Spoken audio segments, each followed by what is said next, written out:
Hello,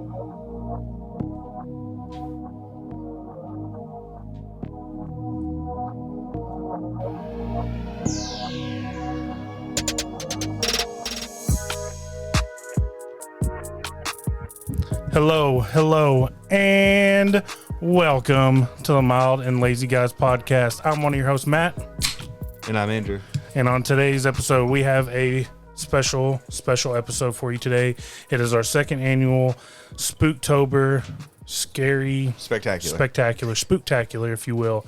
And we're also joined by a very special guest, one we've been trying to get in to the studio for a while now, and I'll introduce him in a second. But before we get started, please follow us on Apple Podcasts and Spotify. You can hit the follow button. You can get updates and hit the plus sign, and you can get alerts when we drop a new episode.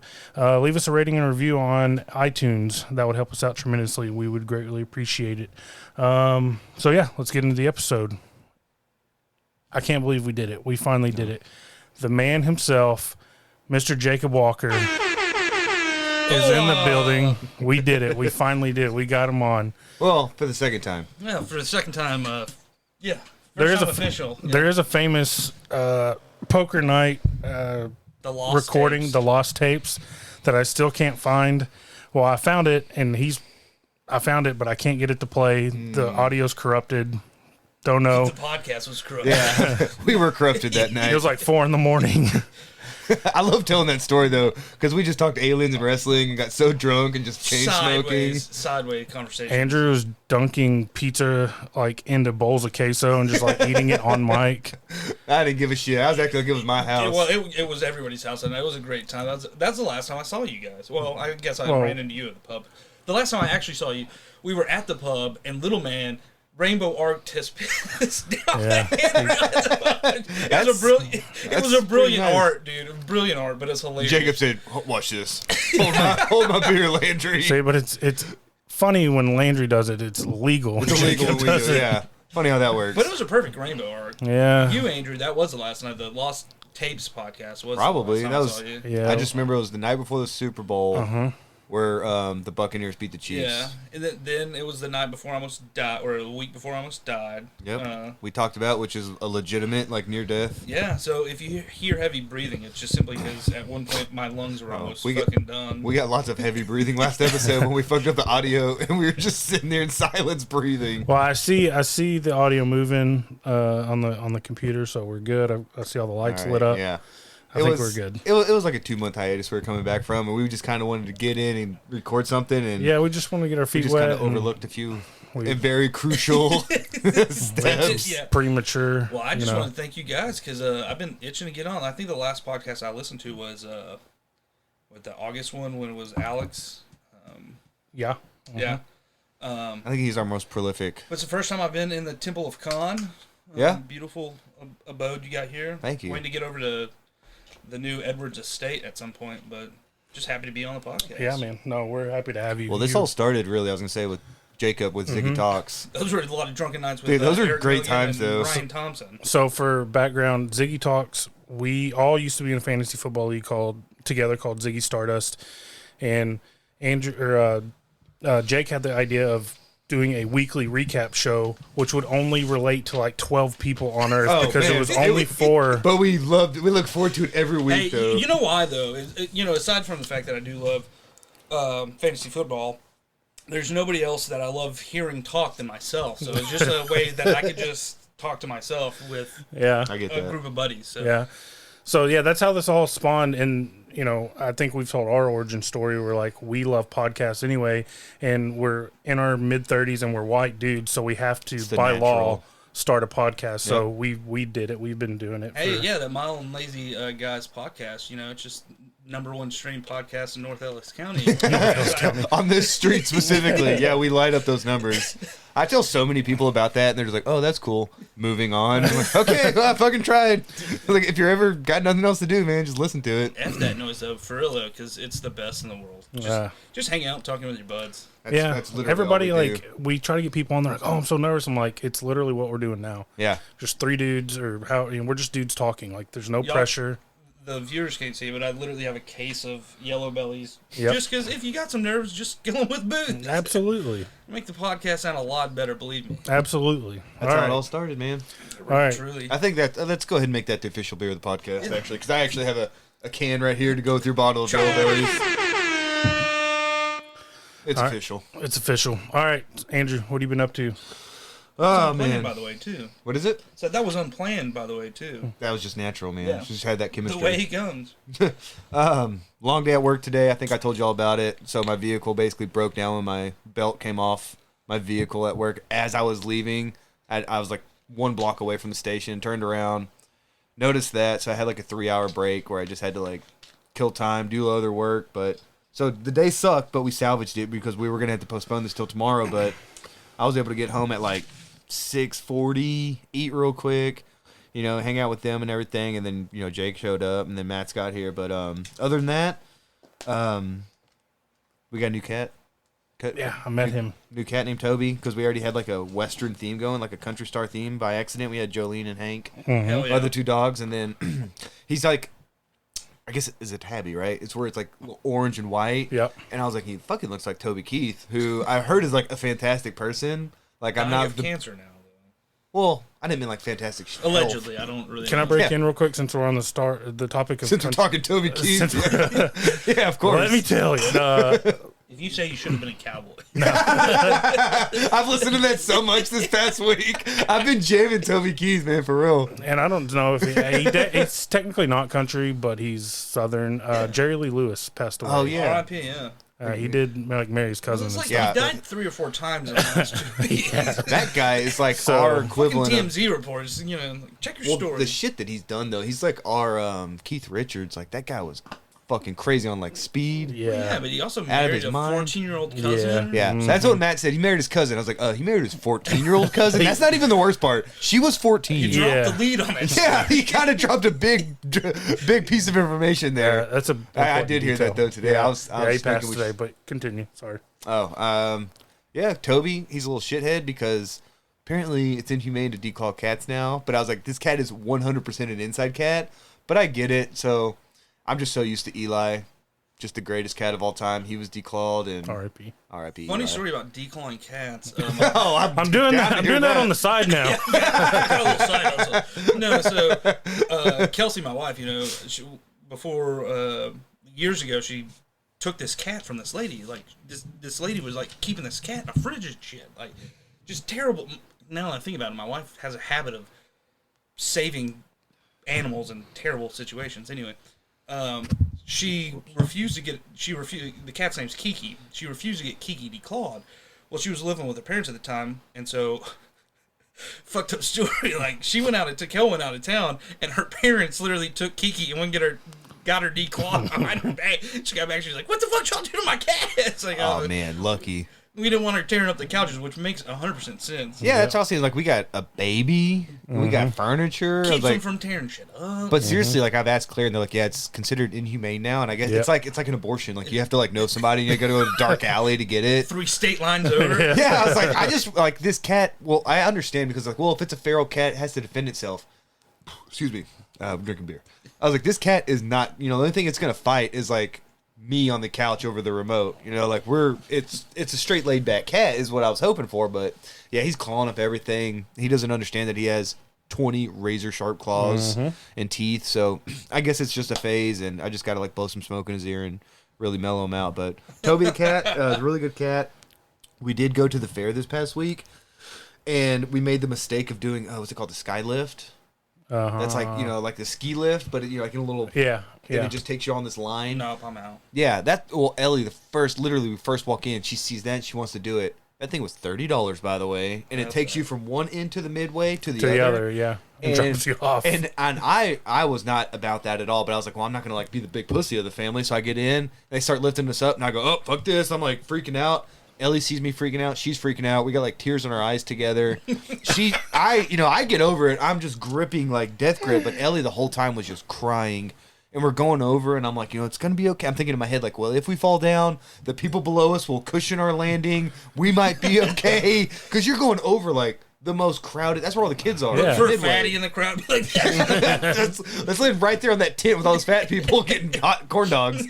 But she could like notice my fear, and it really set her off, and it really set us off on the wrong footing to start the fair because literally 5 minutes in, and she was just tears rolling down her eyes, and I was partially blamed because I'm just not a fear of that. I like to keep my feet on the ground. And when we started lifting off, and it was windy that day, and we were just swinging back and forth. Yeah. And we finally landed, and she obviously got into it, into the fair later on, but boys, it's expensive. Like, I don't know if you've been, but it's like a minimum of $200. The last time I went to the state fair, I actually worked it. I was a carny for a day. Hell yeah. Was that like your Make-A-Wish?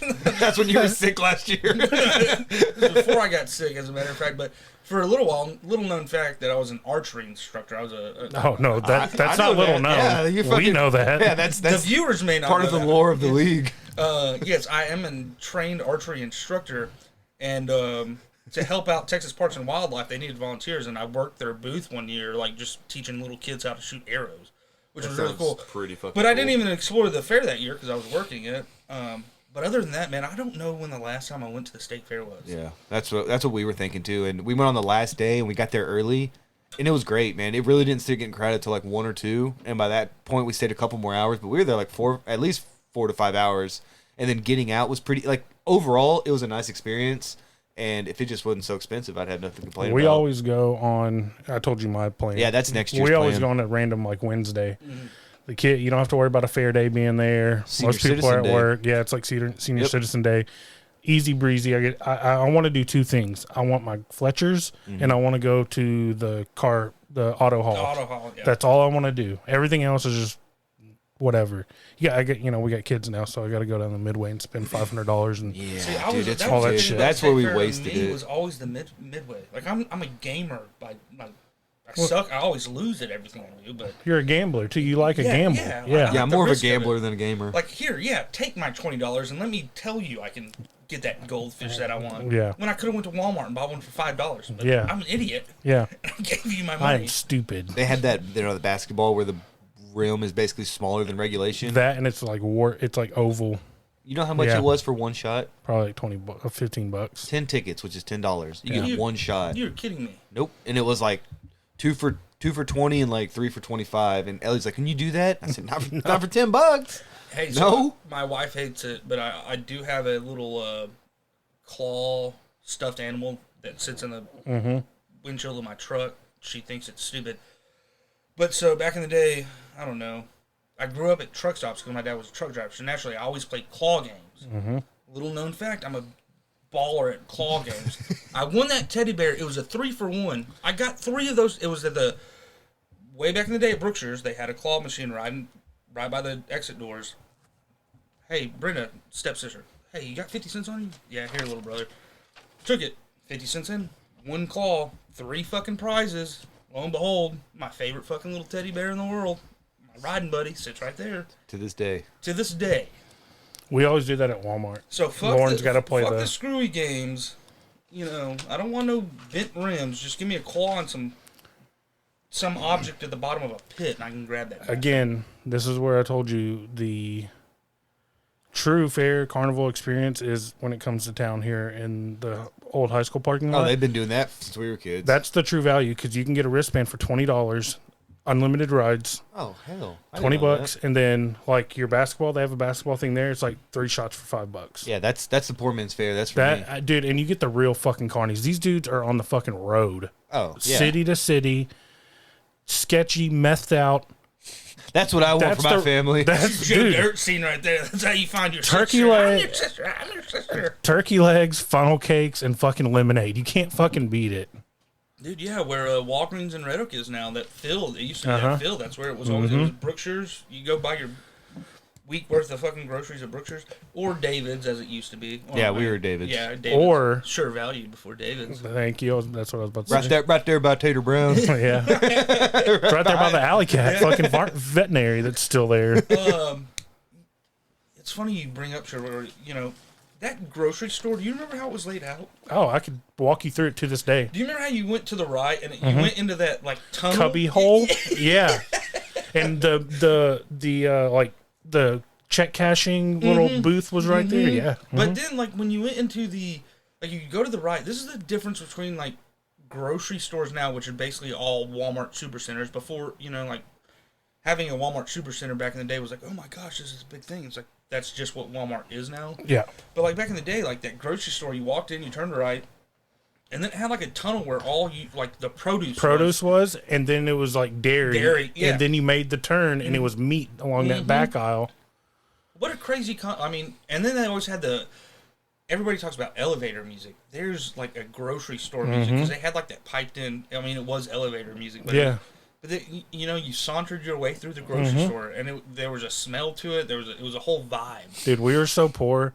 I could take you to this day to where the Shasta fucking cola was, and the tiki punch, because you know we lived in that neighborhood behind there. So me and Ben, like in the summers, would just get on the bikes, and if we wanted a soda, we would just ride up to David's because you could get them out of the little coolers or whatever. To this day, like summers, waking up, riding down, going to the donut store down there, best donut store in town. And they're like Judy's Cafe number 5. Was Yeah, it 3 number or 3. 5? Some random. Okay. That's where we'd always go out to eat too. There was also the video rental place. Yes. It wasn't everybody remembers Astro, but there was a little tiny. And they had the little key tags that you would pull off the shelf and go turn in. But we went in. Speaking of Judy's Cafe, so several years ago, when we were thinking about starting a restaurant, we went in that building when it was empty. Dude, you could have taken like a spatula or like a spatula and just peeled the tar off the walls. Oh my god! I mean, I believe they that. were yellow. I mean, you could just feel it, like when you. That's how Judy liked it. That's how classic Judy. Because it was the same 7 old men there for however long it was there, smoking their cigarettes, drinking their coffee, talking about their wives for how the duration of that place's existence. So, can I go on a random rant? Yeah, sure. Go ahead. Again, speaking of old school, kind of like Red Oak days, because you were talking about how y'all rode your bikes to True Value David, whatever.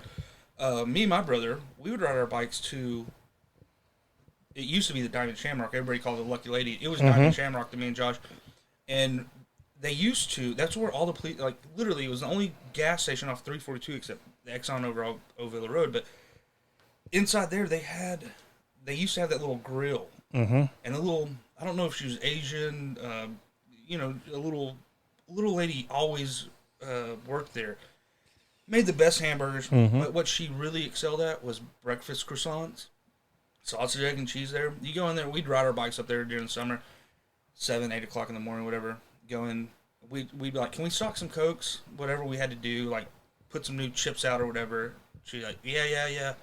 She'd give us breakfast for free. But every day it was like all the cops in Red were just in there huffing cigarettes because they had like a little. They had like seating. They had like 3 seating. booths like right in a row. I remember that gas station. So you know, but I say that because it's so crazy. It drives me nuts. Like where Red Oak is now, and you know, times change, whatever. But like, I wish that Diamond Shamrock still just existed in the form that it was, because that was like small town USA. Really, you went into that gas station. You can get a hamburger at lunchtime or breakfast croissants in the morning. It was the first place that morning, the morning I turned 18, went bought my first legal pack of cigarettes, bought my first lotto ticket, and now it's just a fucking clusterfuck to get in and out anywhere in that city. Yep. Anyway, tangent over. Yes. Where are we at? I don't know. I I'm just having a told good you time. I told you I swerved. I'm sorry. No, you're good. I'm having a good time. I went to the fair. What about you guys? Oh yeah, you mentioned how you were a carny for a day. It was carny for a day. And then it just rolled from there. But you mentioned the seniors. What did we say about Senior Citizen Days on Wednesday? Yeah, senior citizens. I work at a senior center now. So this morning, I work in Carrollton at the Carrollton Senior Center. Shout out. Yeah, show them this podcast, man. Show it to was it Carlos? Yeah. What a shot. So I get to hang out with the seniors all day, which, you know, they come in, and there's a group of probably like 10 or 15 pool players. We have pool tables in there. There's this man straight out of the 1980s, Jerry curled hair, little Fuck yeah. Just a 5 I'm already in. 5'8" Hispanic type looking guy. And it regardless of whatever shot anybody makes, he's just like, what a shot, what a player. And this is the best part of, like... Why do I think of Lou Diamond Phillips whenever he fucking made that? Dude, no. No, you got to think more like mobster, like Italian mafioso, like straight up Jerry Curl mullet. It's a Jerry Curl fucking. I'm gonna take a picture and just send it to y'all so y'all know. Like, but it's just the funniest thing in the world because every day he comes in probably about like 2:30 in the afternoon, and then I know because as soon as he walks in the door, there's groups of people playing pool, and he's like, "Oh, what a shot! What a player!" So when he makes his presence known. But they're like 70-year-old grown men, and it's like, "Oh, fuck your mother!" Like, his mother's dead, probably.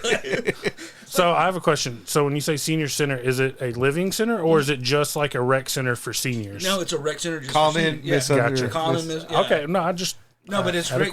But the cool part about today is I get every the last Friday of every month. I basically take the seniors. There's like a group of 10 or 15. We go out to lunch, and today was Bavarian Grill. There's a Bavarian Grill in Plano, which they sent Dirk chicken noodle soup during the playoff run when he was sick. Fuck yeah! And they have a signed jersey and like a thank you letter from him, like thanks for the chicken noodle soup. But I was telling Andrew before we went live, it's just the coolest fucking the stories that I hear in my day-to-day life is just like the characters. Again, Carlos isn't his name, I can't remember, but the characters just make my day so much greater. But other than that was my Friday. Cold, wet, drizzly day, but I loved it. Coming over here, coming down 35, looked like a fucking coming of a nuclear holocaust or something. And I don't know, for some reason, it's almost like one of my favorite type of days because it's just like...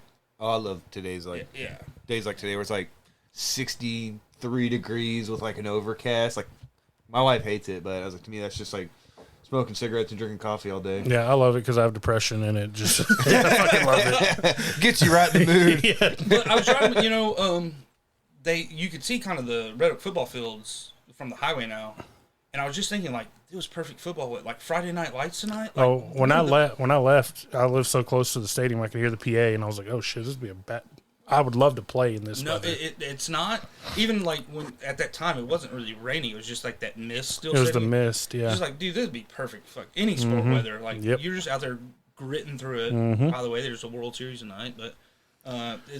Can none of them win? Yeah. I fucking hate both cities. Yeah. No, well, I got something on that coming up.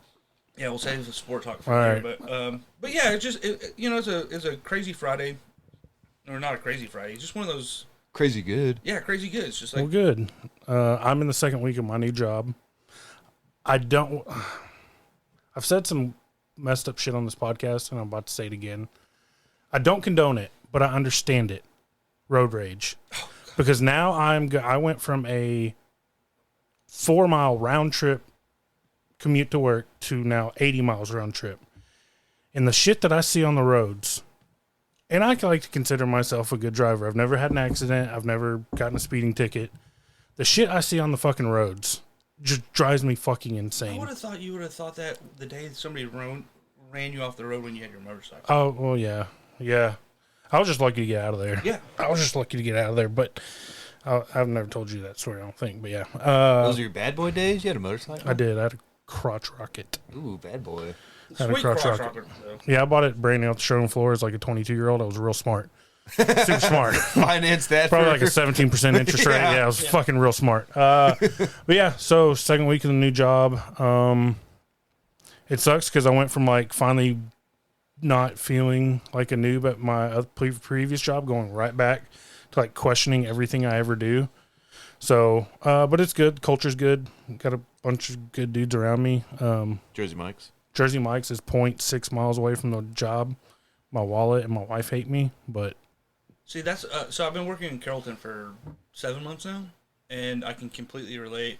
The thing about driving in traffic that drives me nuts is like the person, regardless of sex, race, religion.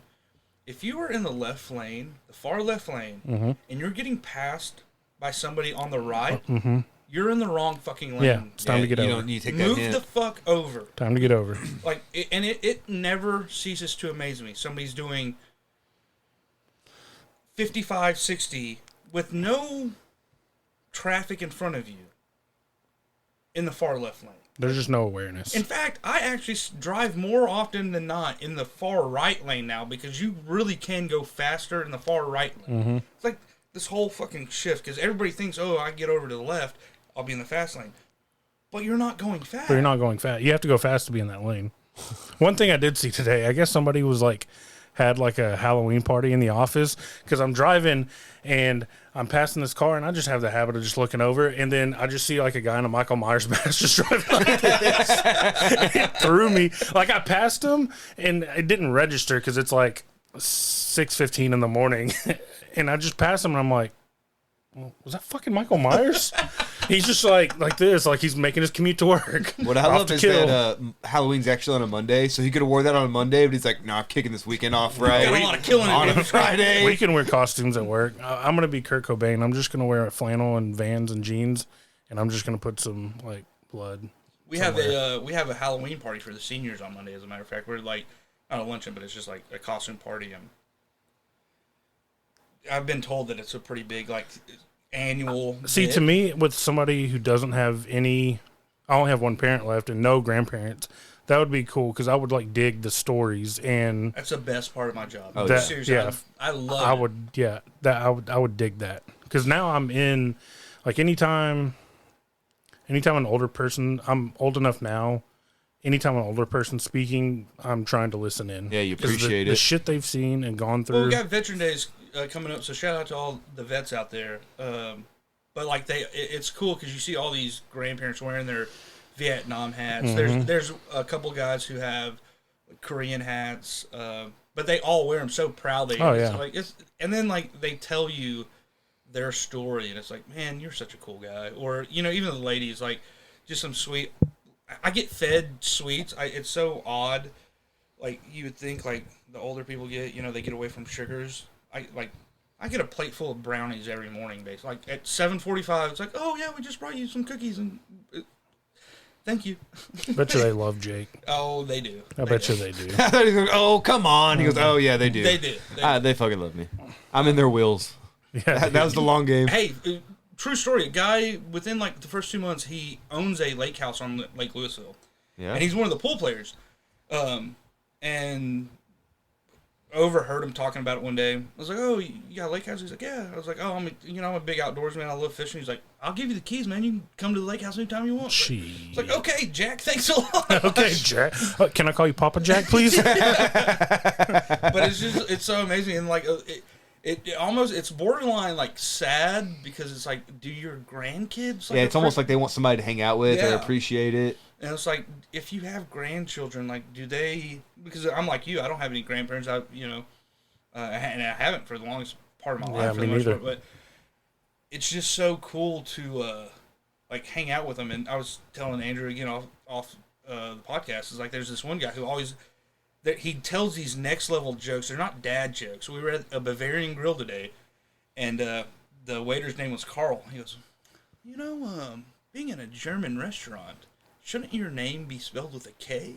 And the guy was just like, no, it's spelled with a C. He just went completely over his head. That was like, such a next level joke. Yeah, I was like, dude, the dude was just trying to be funny with you. It was like, and I'd like had a hearty chuckle inside. I was like, there you go, that was a good one, man. That guy that was like, hell yeah, bro. Yeah, he just killed it. He's complimenting himself because that was a great observational joke. And then he also, instead of calling him bratwurst, he was like purposely calling them hot dogs. He was like, "Yeah, I'll take the 2 hot dogs." It's like, all right, cool, man. Like, give this dude. And he can get away with it because he's old. You can get away with almost anything. But you got this young waiter is like, he just wants his shift to be over. Yeah, it's like it's 11 o'clock. We just opened, and 15 of you seniors came in. Of course, the seniors show up right when they open. Yeah, I've been there. I understand that. So we got a long show. Probably going to be extended because I'm going to ramble. You're good. No, we're good. Let's get to the news desk. Oh, come on, you're out of touch. Don't let me throw you off your game. All right. I don't know any of these buttons. I press them every time, too. In a change, Andrew is going to give us our news story. Oh, do I just play the audio? Or do you want me to build it up? You can give some some context. This is just about the... So everybody knows Kanye went Kanye. He went crazy. I mean, crazier. Yay gonna yay? Yeah. Got all them yay men? Yeah, I didn't know there was another level to it, but apparently there is. He made some anti-Semitic Yeah, remarks. I've heard this all kind of boils down to Pete Davidson just piping down Kim Kardashian, and he just absolutely lost his mind. Because he's kind of, he's always been eccentric and like borderline crazy, but I've always defended him. And I still love his music. I tell people like, hey, he's crazy. He says really bad stuff, but I can separate the man from the artist, so I'm still a Kanye West fan. But yeah, he just went next level, and he keeps doubling down and doubling down and doubling down. He showed up at Skechers unannounced. Yeah, and security just escorted him out. They're like, and then Skechers immediately was like, we plan to do no business with him. So this is going to make sense now that Skechers shut him down. So this is the audio of him. This is kind of what got him in trouble. Well, one of the things that just was like the final straw, because he was already in hot water, and he's already been saying all this anti-Semitic shit, and then he said this. The thing about it, me and Adidas, is like, I could literally say anti-Semitic shit and they can't drop me. I could say anti-Semitic things and Adidas can't drop me. Now what? Now what? Breaking news this morning. Adidas confirming it is ending its lucrative partnership with Kanye West. I did not expect that part. It's got the curb music at the end. So that's how it all started, and then like Gap cut him, like he said. He's lost Skechers. everything, man. So and then I had this. I took this screenshot because it's like the worst week ever. So it says it's the aftermath of Kanye's recent actions. This is everything that happened to him. Adidas cut ties. What's that one name? Whatever that Italian. Balenciaga cut ties. Gap cut ties. Vogue/Anna Wintour cuts ties. J.P. Morgan Chase bank accounts. They closes bank accounts. Foot Locker pulls all Yeezy stock. Stem Player by Kano removes Kanye music. Dropped by talent agency. Dropped by lawyer. Good Music no longer in partnership with Def Jam Records. He's restricted from Instagram and Twitter. His stadium shows are canceled. His documentary is canceled. Aaron Donald and Jaylen Brown all leave Donda Sports, and Adidas is contacting retailers to pull Yeezy off all their shelves. They're giving him the real Donald Trump treatment, aren't they? I mean, they're giving him the you reap what you sow, I guess. Who's crazier, him or Antonio Brown? Kanye. Yeah. I blame Antonio Brown and CTE. Yeah, who's you can trace his crazy back to that Vontae's perfect hit, and then he like really his is dialect, CTE, like, his it's not even- dialect changed. It's not even funny to talk about. Like, I think No. that guy seriously has brain injury from he has football. brain damage. Yeah, And he's still a Hall of Famer. You think so? You think he's a Hall of Famer? He was the best wide receiver for like 4 years. See, He's but top of his game. If I don't want to, He's a Terrell Davis of a wide receiver. No, Terrell. I get so frustrated sometimes in the short-sightedness of where people say Hall of Famer. Like, he was a great receiver. Mm-hmm. If he wouldn't have went crazy, and he would have, if the last 3 years instead of being out of the league, he was in the league. Sure, he could be in that conversation. Yeah, but for his star when he was in league shone brighter than probably any receiver. But that's not what a Hall of Famer is. Yeah, it is. If you were the best of the best for a period of time. Again, there's longevity in my opinion. No. There's longevity added into that. Well, who is it? Gail Sayers and Terrell Davis would disagree because they burned bright for like 4 or 5 years. But that's all. Terrell Davis also had 2 Super Bowls, and when you talk Hall of Fame Super Bowl, like Eli Manning is going to be a Hall of Fame quarterback just because he has 2 Super Bowls. That's it. That's the only reason. Exactly. But and as a giant hater, he was a game manager.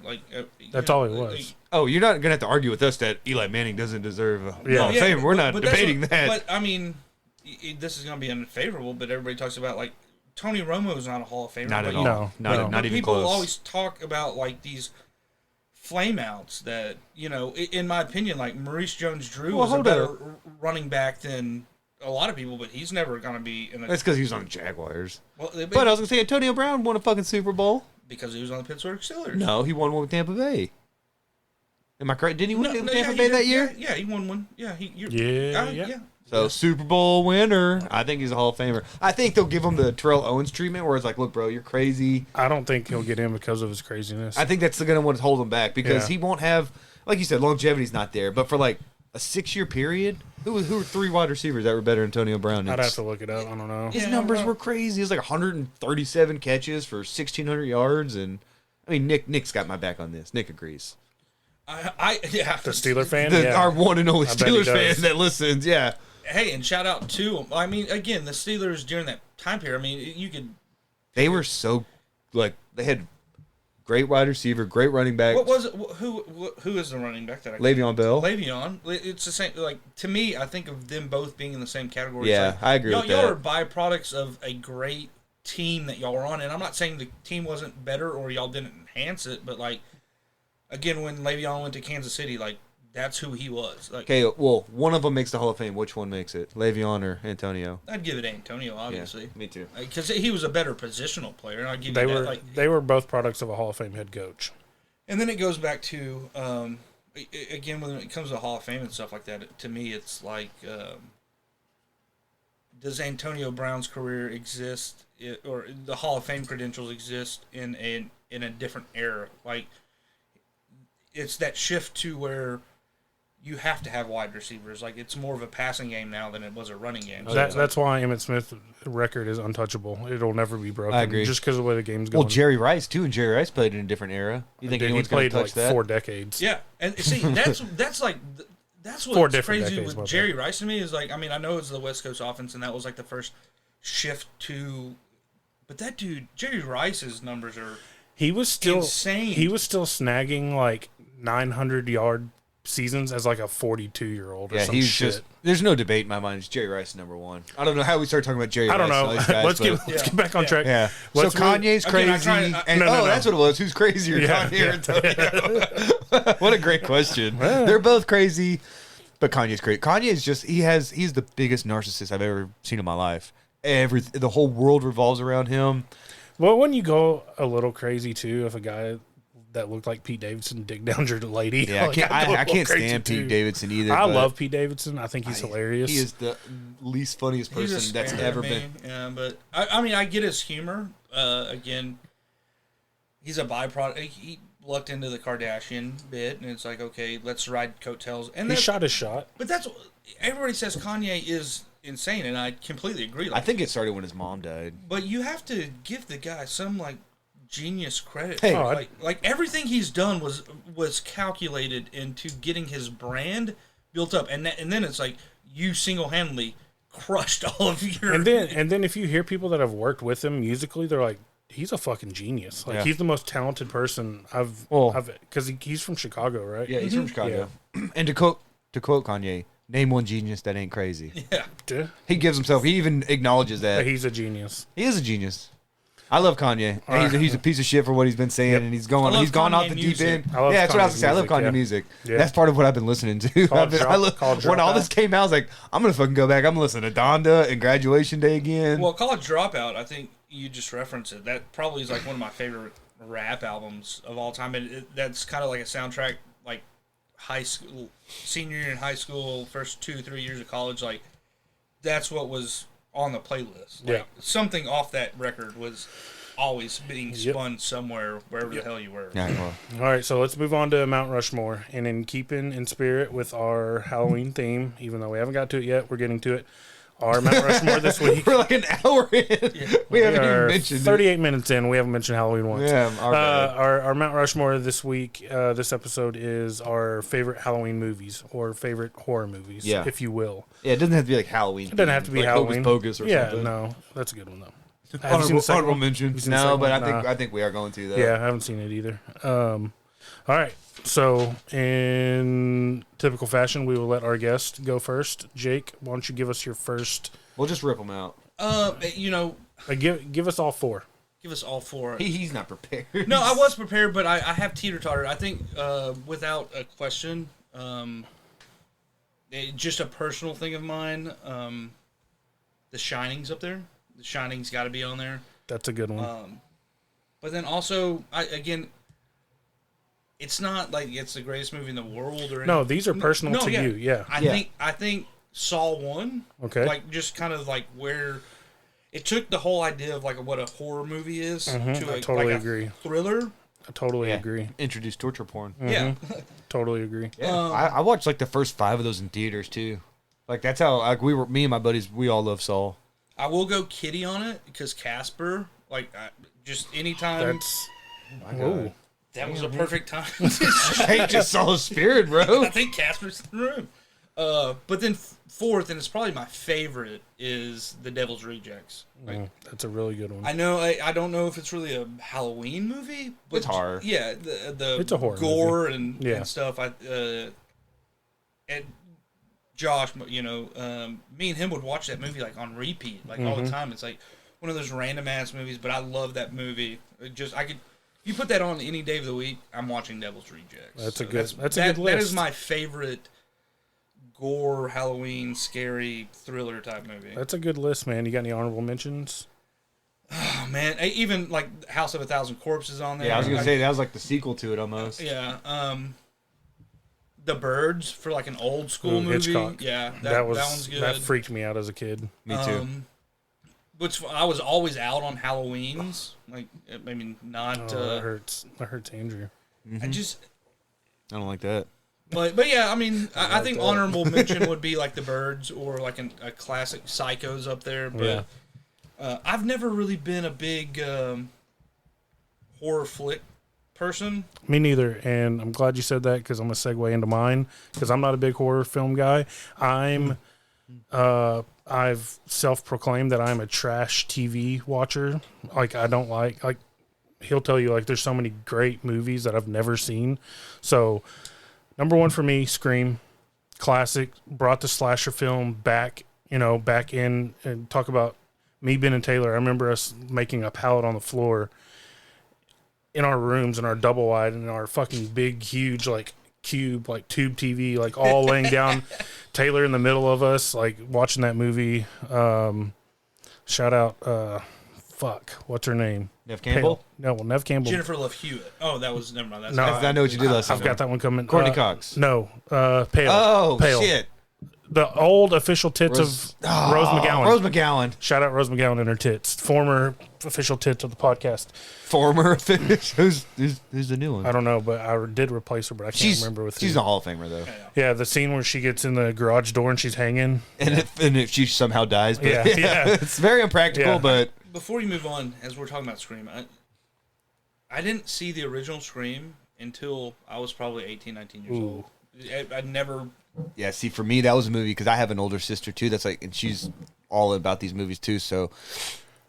Scream was on my honorable mention, I'll just say, and we watched... That was very iconic, at least in my family, Scream, because it did bring back the slasher films, and from what it... Not only did it make them relevant again, but they went on a run. Oh, yeah. Scream 1 through 3. I Know What You Did Last Summer, Yeah. and a lot Scream of these... 1 through 3 were great. And Ghostface. I agree. 1 through 3 actually is a great Mask, trilogy. It brought that into like mainstream relevance. Like it did so much for the genre and kind of movies in general. You'll probably see a Scream mask like Oh, on Monday. on You'll Monday, see yeah, one for sure. Yeah, that's 25 years ago. You'll still see that mask. Oh yeah. Number 2 for me, The Strangers came out in 2008. That to me is just so fucking terrifying. Like you're home alone. These people attack you for no fucking reason. That's the scariest part. There's no reason. They Yeah. don't ever give you a reason. Like that's just fucking terrifying to me. I think just to piggyback, the most terrifying, well, not the most, but what's terrifying is being attacked, obviously, but being harassed or being in your own house. In your own where house, you're meant yeah. to feel the safest. And I think that's what hits the biggest nerve. Yep. Is when I come in and I lock my doors, I don't have to worry about outside world. If someone knocks on my door on a Saturday at 1 o'clock, my bowels drop.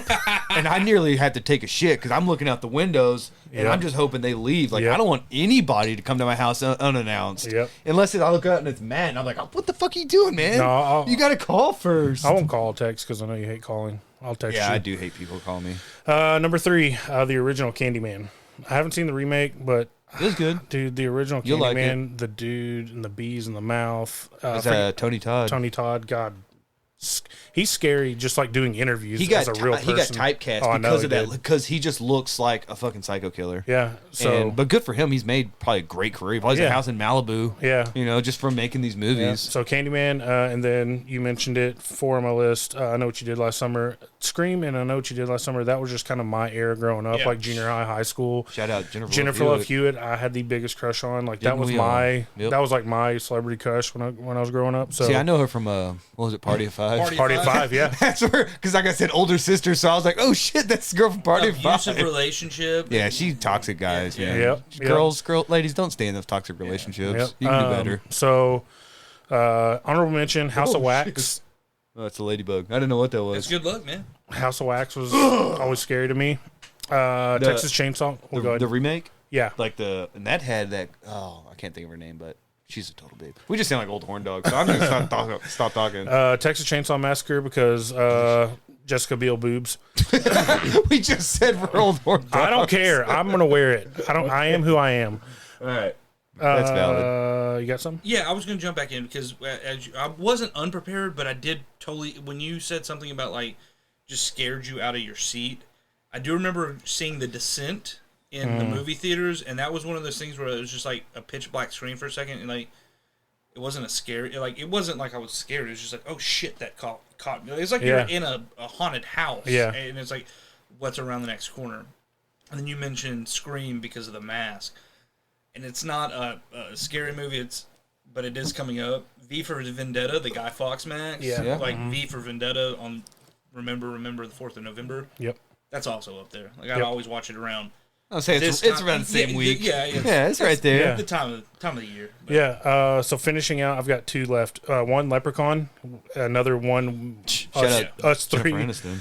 watch as a little kid, and it just scared. We could never finish it, and it was looking back, it's so fucking dumb, like so dumb. And number 4, and it's not really a horror movie, but it does scare the shit out of me. And I think we talked about know this. what you're going. Contagion. Yep. I don't know if I've ever seen it. Steven Given your past, I wouldn't watch it. It's about a contagion that wreaks havoc. It's like on if the world. 2020 was worst case scenario. Yeah. It's like a 98% kill when, rate. Yeah, I remember like when the pandemic started. Everyone Nobody was like, wanted to watch Contagion. Yeah. Well, I was like, how about Outbreak with Dustin Hoffman? Like, that was my disease movie growing up. Yeah, so Contagion to me is like one of the scariest of Because it could actually happen. That and like The Strangers could fucking. You know, we're into true crime. We listen to tons of true crime during the week. Like crazy shit happens, and that just. Especially when it's so random, like you said, random. But There's it's like no reason. you'll hear about a serial killer. It's like, oh, I just saw her walking out of the grocery store, and I liked it. Yeah. And I followed her home. She It's wore like, that wore was it. Reeboks, and I Yeah, don't know, that I was got this thing that for was the Reeboks. reason she got targeted and she got killed. Yeah, with Strangers there was no reason. All right, go All ahead. right, well, mine is the original Halloween from 1978. I don't see how that's not on anyone Jamie Lee else's Curtis, list. Queen of Scream. Yeah, and it's a great fucking movie. It's like the original Boogeyman on screen. I have The Night of the Living Dead, the remake from 1990.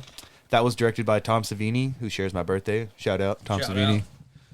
Yeah, that movie just genuinely scared me. And Cody Wilson used to watch that growing up, and it's just really fucking creepy, man. It's a great remake. I got The Exorcist, which is I think anyone who watches that and says they weren't creeped out a little bit is full of shit. Yeah. Especially in 1973 when that came out and heads were spinning, like people were literally like fainting in the audience. A more recent movie, I think it's from like 2016, is It Follows.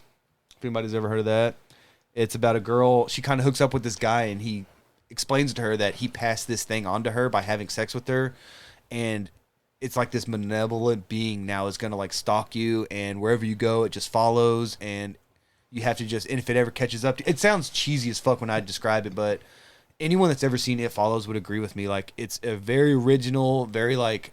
It's not like.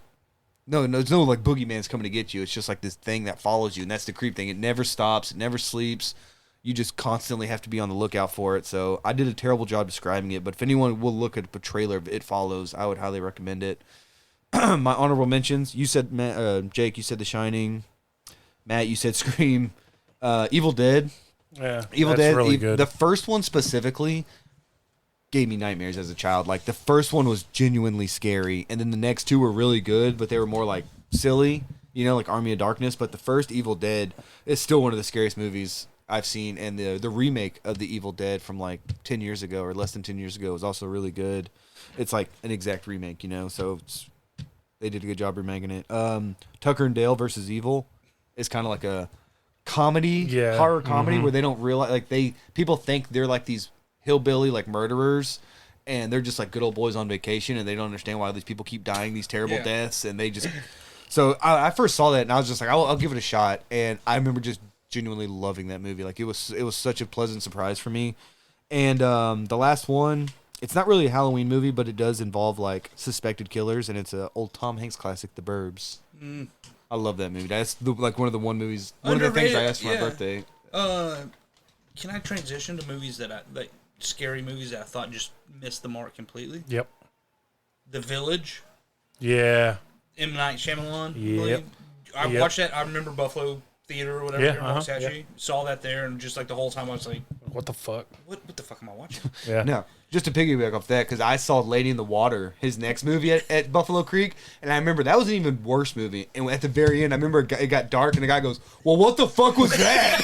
And everyone just busted out laughing because we were all thinking the same thing. Like, wait, that was it? And I was like, "What the fuck?" Like that was almost 20 years ago. And I still remember that guy saying that. The movie that gave me that single reaction more than any movie in the world, and it is the epitome of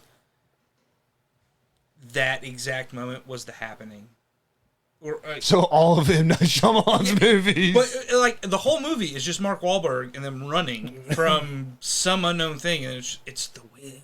Yeah, at the end, it's like, wait, so it was the fucking wind that did it? And you see, like, a tree rustling, and that was supposed to, ooh, the trees are rustling. It's Again, like, not okay. Like, just Didn't missing... he do Signs too? Oh, yeah, that was, he kind of blew his load with Sixth Sense and Signs. Yeah. Okay. Signs, those are two classics, though, Well, in my I was about to say, opinion. now honorable mention and shit. I mean, I'm not really sure. You know what? If he was here now, he'd say, well, they can't all be home runs, okay? I got to hit a single and a double every once in a while. But The Happening in the Village just completely... The Village, like, I totally agree. it's just like one of those things, like, the whole movie, you're just like, the predictability of it.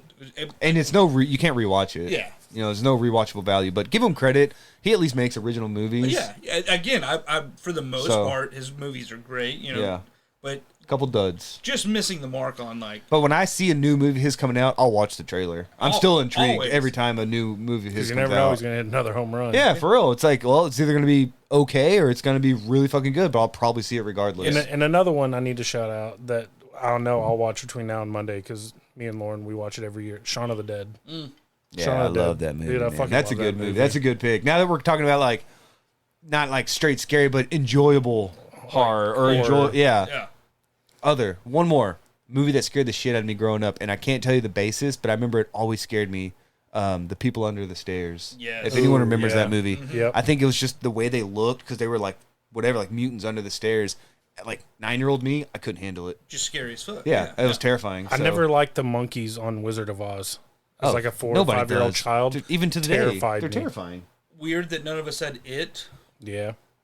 The first one was good. The second one wasn't. Well, I was going to say, wasn't I good. remember the original one being, you know, literally a PBS show. Yeah, it was like made for TV. Made so it was for like TV. 7 o'clock. Like whole family watched it. Yeah, it was like, I remember it, but the new one, you know, again, I think as you alluded to, like Scream and like how much it had less.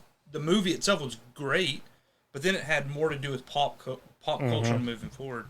It is just such like an ingrained part of, you know, everybody's afraid of clowns, yada yada yada. I think that really pushed that. But for narrative. me, again, I think that's just not on my scale of scary. I don't have a fear of clowns, so I guess it didn't resonate as much with me. But I do remember the Fair. original. I mean, it's a good horror movie. It's long as fuck. Yeah, it is. And what's the guy? Oh, fuck. Andrew, what's the guy's name who played the original clown in It? Tim Curry Tim Curry, yep. from Rocky Horror Picture Show and He's Richie Rich. Home Alone just asked 2. me for a bottle, bro. Oh, I'll take a bottle too. Got a Sorry, I already got up for that one. Now that I hear Necronomicon so much, I'm Yeah. like, you know what? Jake's on. It's like, I'm just gonna crack a couple beers. I'm just getting loose here, fellas. All right. It's gonna get worse as the podcast goes on. So, He's gonna get looser and looser. so let's move on to the Precursor. meat of the episode. oh, For shit. Halloween. This is gonna take a while, man. Yeah, it's going to take... Y'all buckle up. This may be like a 2-day event for you listeners. And this fucking fan's not helping. We're going to do a... this is going to sound really morbid, like saying it out loud. We're going to do a bracket-style challenge of serial killers. We are going to put serial killers head-to-head. Andrew has worked for probably 2 weeks on this list. I He did put about together. 2 hours last night. Nice. Thank God for Wikipedia, boys.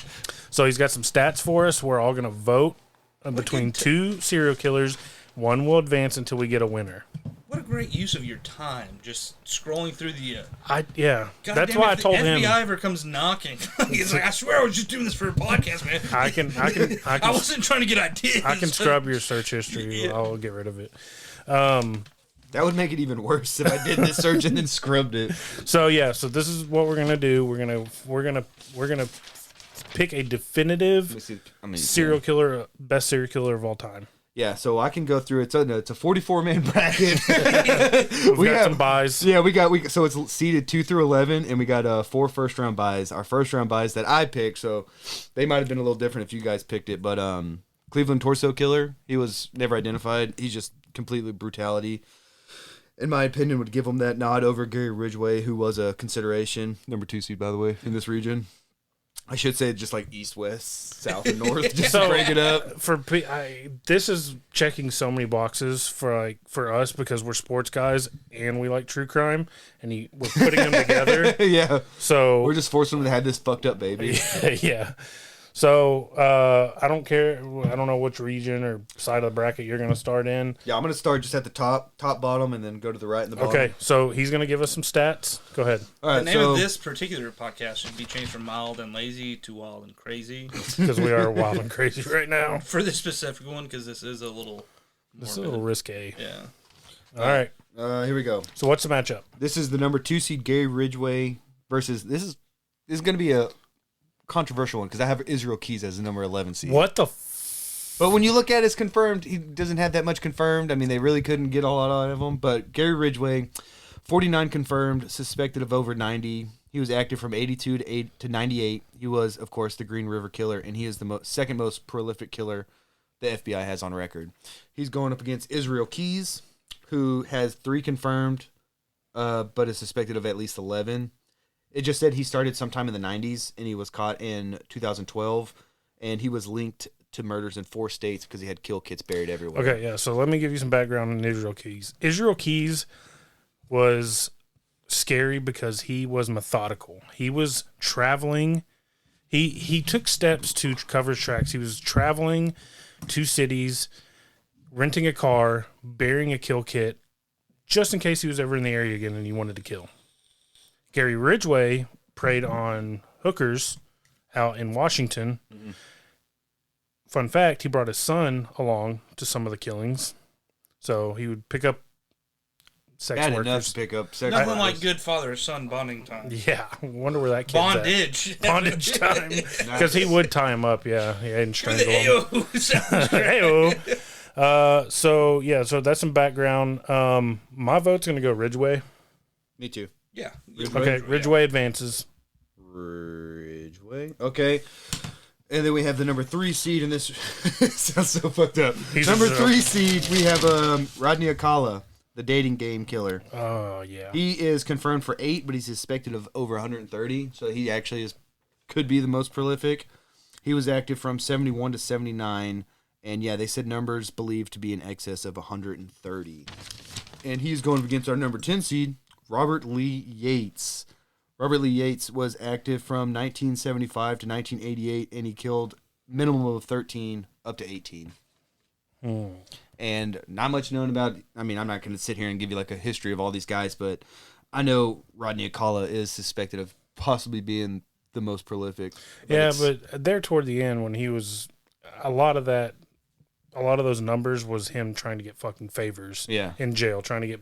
Which happens a lot. Reduced so you really can't take... or better accommodations or whatever. But I do believe that he probably killed more than what he was given credit for. All right. I'm going to go Rodney Akala just because he was on the dating show game. Yeah, he really was. The fact that he's a public... Like, he was it publicly. Yeah. You know? Yeah. And the lady that went on the date with him like refused to take that date because she just got a terrible vibe from him. Yeah, when she won the date, she was like, no. Fucking right. Yeah. Good for fucking her. All right, this guy who I didn't even like hear about. And obviously, I didn't hear about a lot of these guys, but when you see his picture too, he's just the most blank stare, like dead inside. And he was a businessman from Indianapolis, Herb Bonmeister. Yeah. Yep. Something like that. He prayed. Hold on, let me see if I can get this right. He would go to gay clubs, and he owned like a mansion. He would bring them back, and he would have like mannequins set up and shit. And he like drowned some dudes in pools and drugged them, and like one got away. Yeah, Herb Baumeister. Yep. Yeah. So 11 confirmed, possibly over 20. Active from 80 to 96.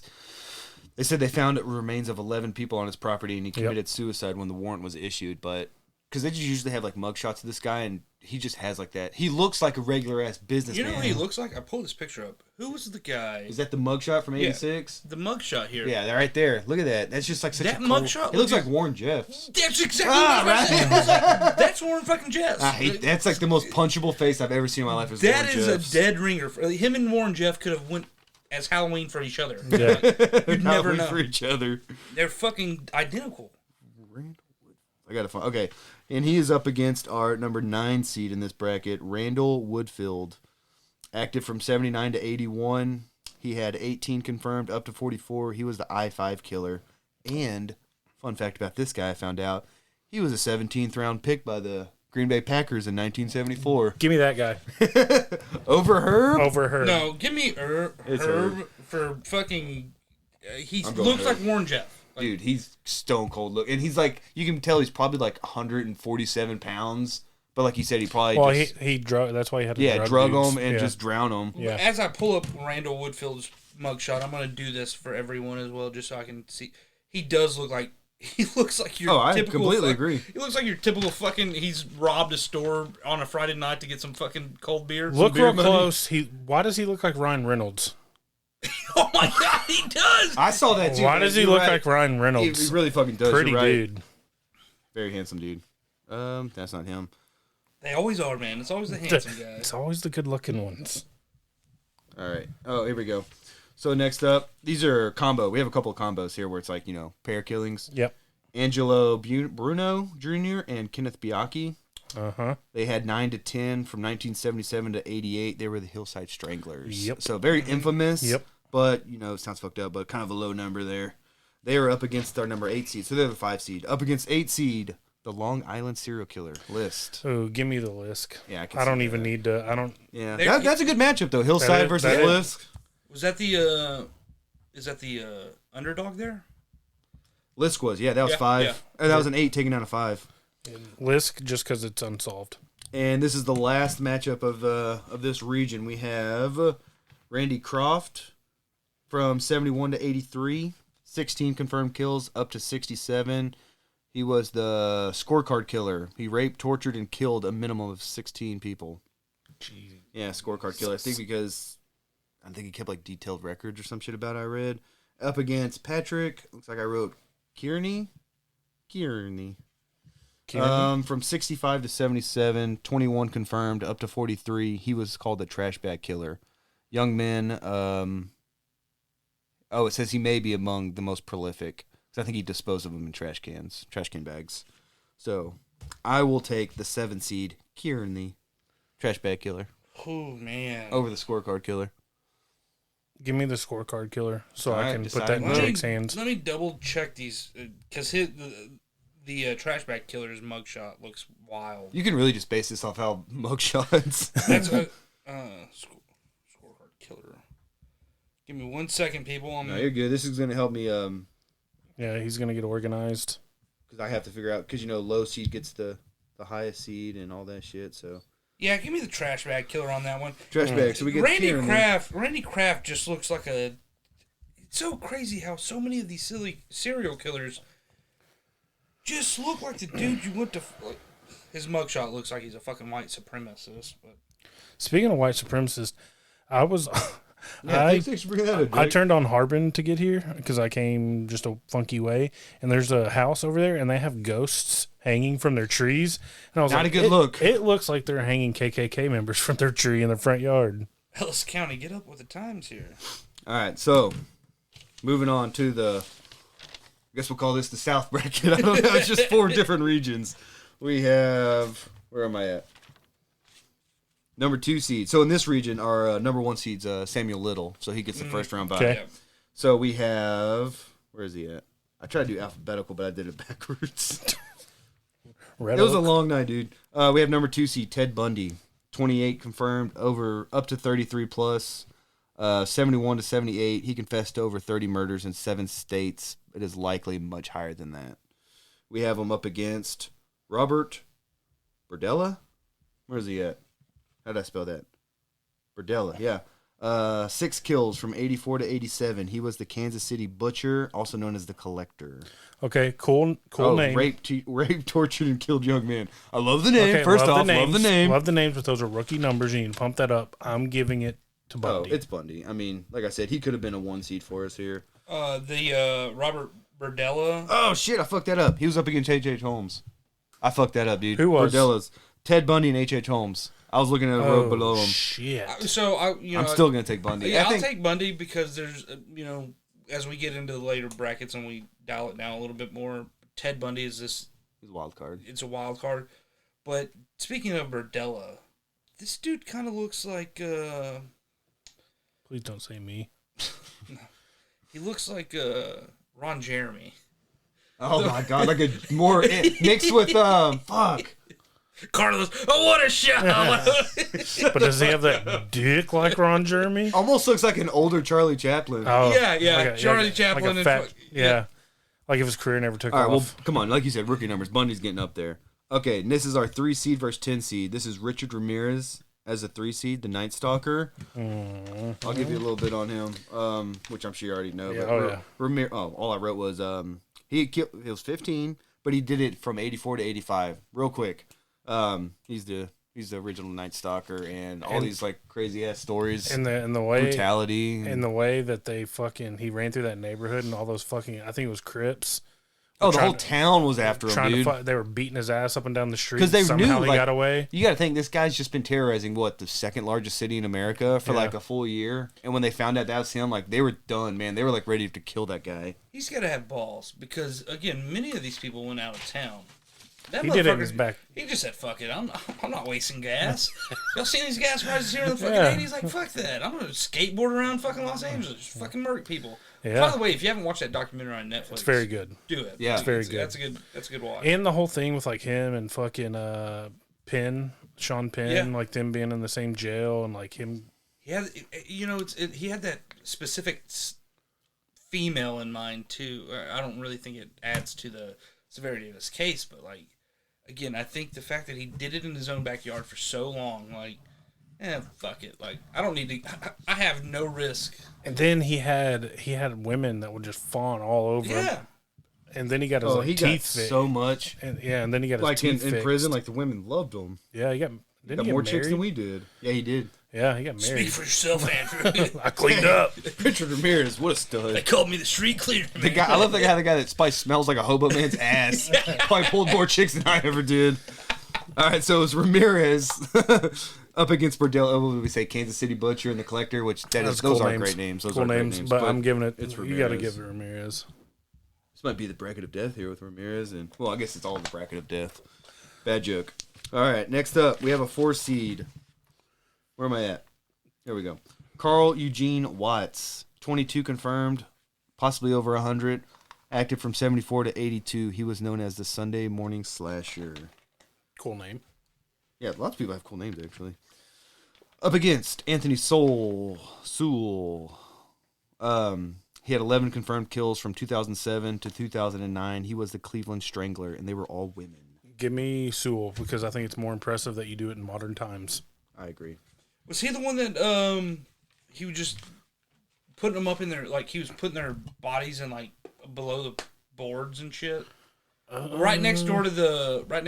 He was doing it right in his own neighborhood because one chick escaped. Yes. And like jumped off the roof and he went to prison that's what for you're that. thinking. The same guy. There's he just got back out. Yeah, and he got back out and went, well, guess I'll just start killing again. His sister's the one that either knew or turned him in or yeah. Thinking of the same guy, yeah.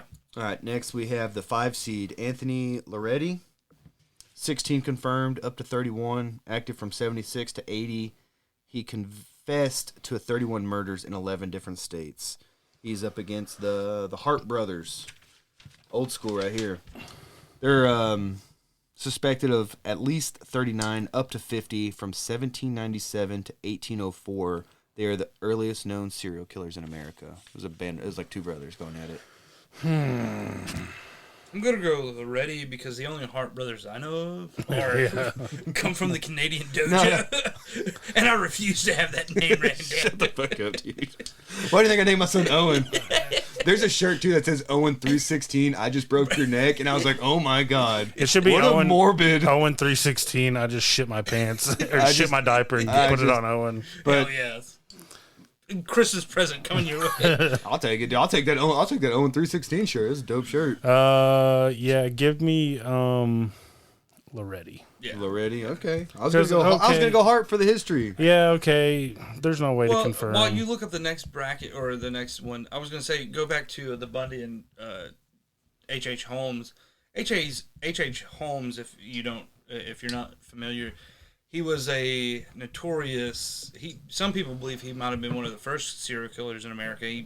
In Chicago, and he had a hotel where he built the legend is like a hotel that he built a home that later became a hotel, and each room he had built specifically for whatever murder he was going to do. Mm-hmm. And it's wild because it's like he was a doctor, he knew what he was doing, and he would bring quote-unquote patients in, and hey, put you in this room. Really, that room was a gas chamber, and then it had a laundry chute that he would throw.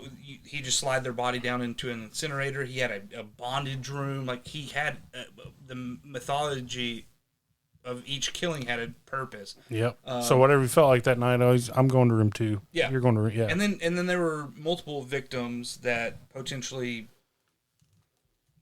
suffered or were captured for months, whatever. And then he would just torture them, little torture chambers.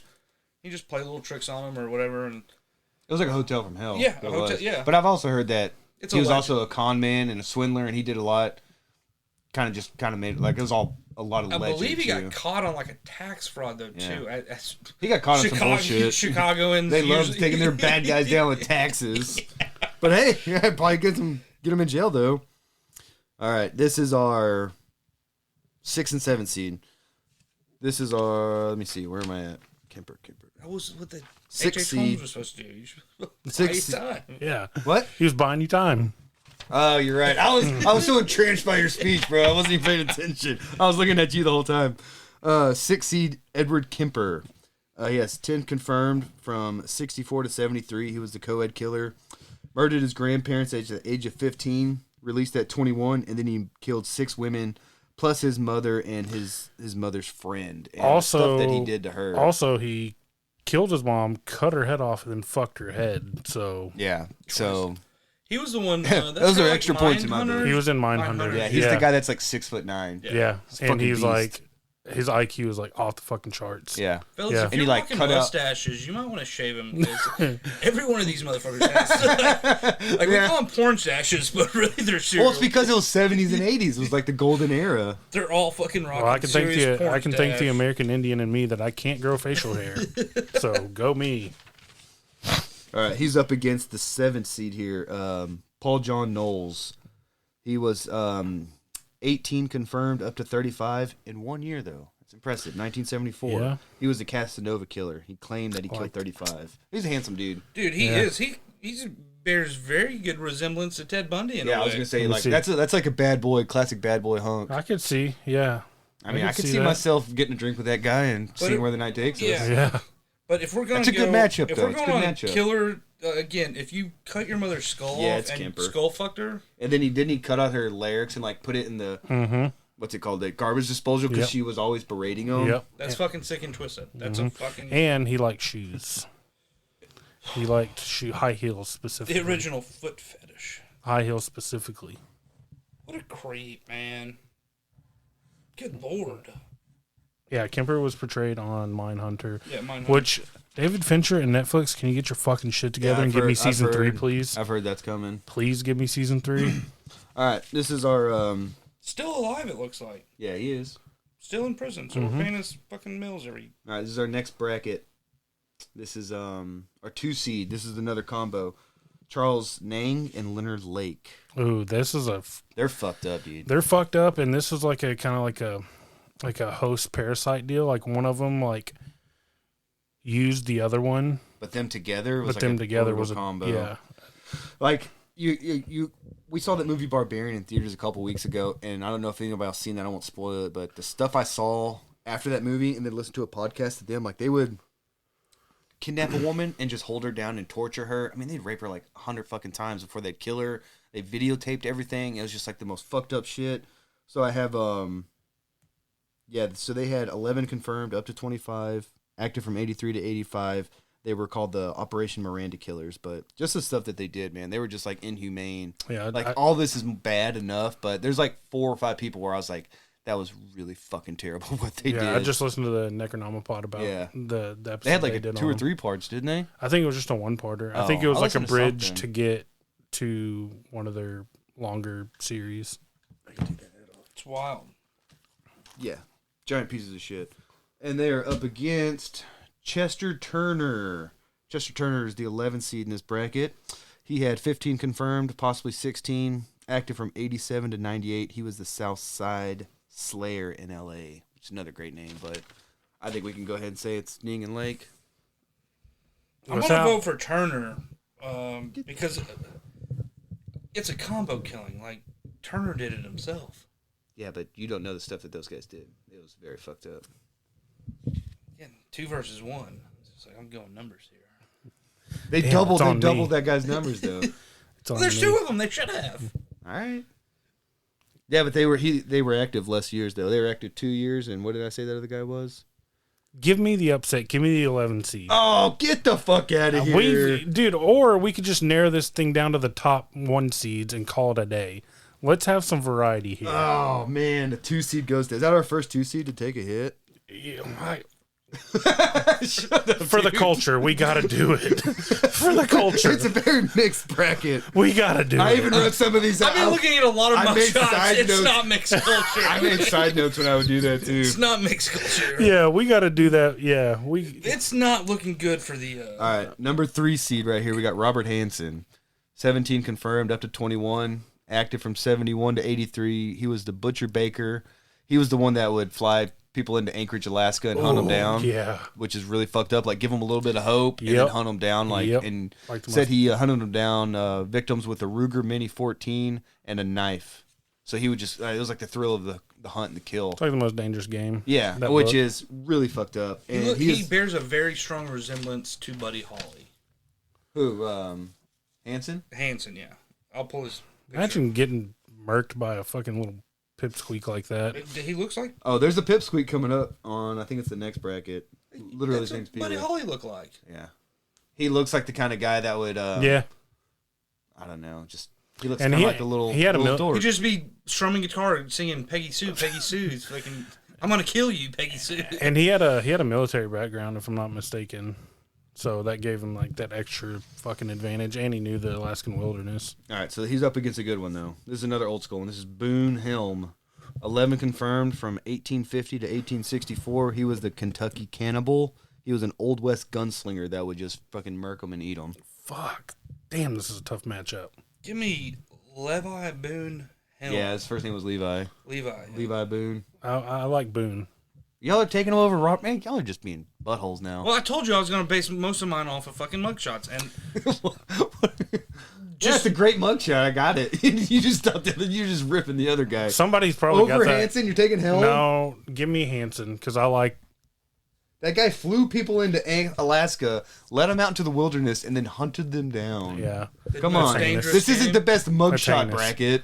Somebody's probably got like there's a picture of that guy Boone in like a Cracker Barrel and no one and they don't know because you know they got that because you know they got that type shit in Cracker Barrel. Put, like owner under it. Like, oh, that's the owner of Cracker Barrel. Just right there. It's the founder. His black and white musket holding mugshot. Yeah. Yeah, that guy raped and fucking killed him. Pillaged a fucking Kentuckian hillside. And then he ate them. Yeah. That's how they got recipes for Cracker Barrel. Yeah. All right, next up we have the 4 seed Carl Pansram, confirmed of 5, suspected of 22. He confessed over 100. Active from Is that 19. Carl with a C or a K? Well, he's American, so it's a C. Okay. Naturally. Yeah, from 20 to 29, he was a serial killer, a spree killer, a mass killer, a rapist, an arsonist, and a child molester. All around bad dude. I just feel like he's padding stats at that point. Dude, but he was padding fucking Bolt too. There's a documentary I think on Netflix about him too. Dude was vicious. Yeah, I think he was one of those guys that spent like a lot of his childhood in like those reform schools and was just like, You're not fucking with that dude. Holy shit! No, he's a face unit. like a frying pan. Yeah, he's an absolute monster. Yeah, he was basically like raped and tortured and everything went in those schools, and it just like molded him into a monster. Yeah. Fuck. And he is up against the Zodiac Killer. Ah, damn. We got 5 confirmed, suspected of 37 from 68 to 74. Give me Zodiac just for the lore. 100% Zodiac. It's such a wild. Azram's a bad motherfucker, dude, though. Panzram's is. a bad motherfucker, but Zodiac went uncaught. Yeah. Can we get an NIT bracket for all the losers? Dude, that's what Claire, she's like, how did you find a list? I said, honey, there was like a list of like 300, and I had to go through and I was looking at numbers. So like it had confirmed and suspected, and I was like, okay, well, I need a high confirmed because you could just like Henry Lee Lucas didn't make the list. You know, he's suspected of killing 350. It's like, well, they can confirm like 6. Yeah. He just talked a lot of shit, so he didn't make the list. Turned on a bunch of people. I actually forgot Albert Fish too, and I had to write him in. not like big numbers, but just a total monster. It's just like all around like monster. All right, now we got number 5 seed Gerald Stano. Gerald Stano killed 22 up to 41 from 69 to 80. He he killed in Florida, New Jersey, and Pennsylvania, and they were all women. So just a numbers killer. And then up against, where am I at? The number 8 seed in this bracket, Richard Chase. So low number, 6 from 77 to 78, but he was the vampire of Sacramento. He would drink the blood because he had like, he was a guy that I'm pretty sure I'm not mixing this up. He couldn't get boners. And he learned that like blood flow is important to that. So he thought. If I just drank blood, yeah. But he was like straight schizophrenic. So one may say he was chasing dick. Yeah, he was chasing that dick Because his juice. name was Richard Chase. I didn't even. I think just talking an ED joke. I didn't get the Richard part. Dick Chase. Yeah, give me the vampire. Richard Chase. Is he the lower seed or the higher seed? I mean, He was the 8 seed, taking down a 5 seed. All right, let's One go. of his mugshots, he looks like the guy, one of the characters off of 30 Rock. Whatever. Oh my God, he does. looks just like that. Yeah, guy. he does. He's actually a pretty handsome guy. He's a little cutie. I'd go to a formal dance. Well, with you him. say that until you see what his real mugshot looked like. Then it looked like he was strung out. Oh on my heroin. God, Strung out on heroin. That's a Cocaine's a hell of a That's drug. a don't do drugs campaign. Well, I guess that's a don't drink blood. Actually, I think he was pretty straight, other than the blood. All right. Now we have the number 6 seed, Larry Early. Eyler. How do you say that? Eerily. Eerily. Here he is. 21 confirmed up to 24 from 82 to 84. He was the interstate killer, also known as a highway killer. He preyed on boys and young men in the Midwest. And he is up against Ronald Dominique. 23 confirmed, possibly over 23. He just said 23 plus. From 1997 to 2006. He was the Bayou Strangler, raped and murdered men in Louisiana. There's the Bayou Blues, a documentary. It used to be on Netflix. I don't know if it is. He would lure him into like a trailer house. Like he had like a trailer home down there in the Bayou. That dude's got my vote. Bayou Boy? Bayou Boy. Okay, I'll go Bayou. He's a heavyset guy too, I believe. Fat pudgy man. Fat pudgy He man. would. I think he got caught. He lured somebody into like a Waffle House or something, and the guy got away. See, you can't Yeah, lure you him to a can't Waffle away. House. Yep. Can't let him get away. Dude, this bracket we just did, we had so many upsets. Good. We had the 11 take down the 2, which set us off. Good. We had the 10 nearly take down the 3 until you got your senses right. Then we had a 9 take down, a 4, an 8 take down, a 5, and a 7 take down, a 6. That 5'8", if you're a 5'8", if you're a 5, it's not good for you. There's so no far. wiggle room. You got to do it right. And we got Dean Carroll with that first round bye, or Coral with that first round bye. So that's going to be right here. Can I sidebar? Wait. Yeah. When we get to the next round after this round of Yeah, we got one more bracket. pee break. Yeah, that's fine. Yeah. Yeah, it's a lot of You got to take that week-long break. You know, it's like the NCAA tournament. You know, it's like yeah, we just got to leave you one more. Yeah. Which I like how we announce pee breaks. Mac can just hit pause and we just come right back in. But I was like, oh, I got to take a huge piss. I got to take a big shit. was It's like, people don't need to know that. I was drafting a text to hold up to show you. I gotta pee. Matt just goes, yeah, I got to take a piss. Let's take a break here. This is y'all's podcast. I'm trying to keep it clean here, but yeah. All right. There's nothing clean about this podcast. No, dude, this is kind of just what we do. We're talking about we're fucking ranking murderers. Yeah. I'll tell you what though, I'm just a big fucking nerd for like brackets. Like I love the idea of just like whittling it down to like a number, like taking a large group of whatever, right? Favorite baseball players and getting it down to like my final four. You said one of my favorite words though. It's just whittling. Like, if you just whittle anything. Yeah. When else do I get to use the word whittle unless I'm talking about a bracket? It's just it's just a good time. I'm having fun right now. All right, next up we got Jeffrey Dahmer as a 2 seed. He, which was a good show by the way. I know if y'all watched on Netflix. I haven't seen it yet. The whole world except for Matt Episode 7, I believe, is what I'm on. I liked them all. I remember Alex told me it kind of slowed down towards the end, but I was a fan throughout the whole thing. So we got Dahmer, 17 confirmed from 78 to 91. He was the Milwaukee Cannibal. He was into necrophilia and a little bit of cannibalism, which, I mean, come on. When have we not dabbled in that a little bit? Who's he going up against? I feel like Well, it's I just can wicked. Is it irrelevant? Never. It's Lorenzo Gilliard. Okay. 12 to 13 from 77 to 83. He was the Kansas City Strangler, and he targeted sex workers. Yeah, Dahmer. I forgot I had that button. Yeah, we don't have to do that with our mouths anymore. We've upgraded. I'll tell you what, though. Jeffrey D. And we'll talk about this as it goes on, I believe. But like, the mind that the dude had to have is just, what the fuck are you doing, kid? Who, Dahmer? Dahmer. Well, he knew what he was doing. More like there's no way he dumber. would have gotten the insanity plea. No, yeah, but many of these people, another guy advanced. Bundy. One killer got the insanity plea, and he didn't even make the list. Ed Gein. Ed Gein. Ed Yep. Gein, yeah. I mean, just like I think he only killed like 2, maybe 3. I think 3's the minimum. Is that where you're classified as a serial killer? 3. Or Yeah, more? I think 3 is the threshold there. All right, next up, this is, y'all were talking about little guys. This is Pee Wee Gaskins. Uh-huh. Pee Wee Gaskins killed at least 9, suspected of over 100 from 53 to 82.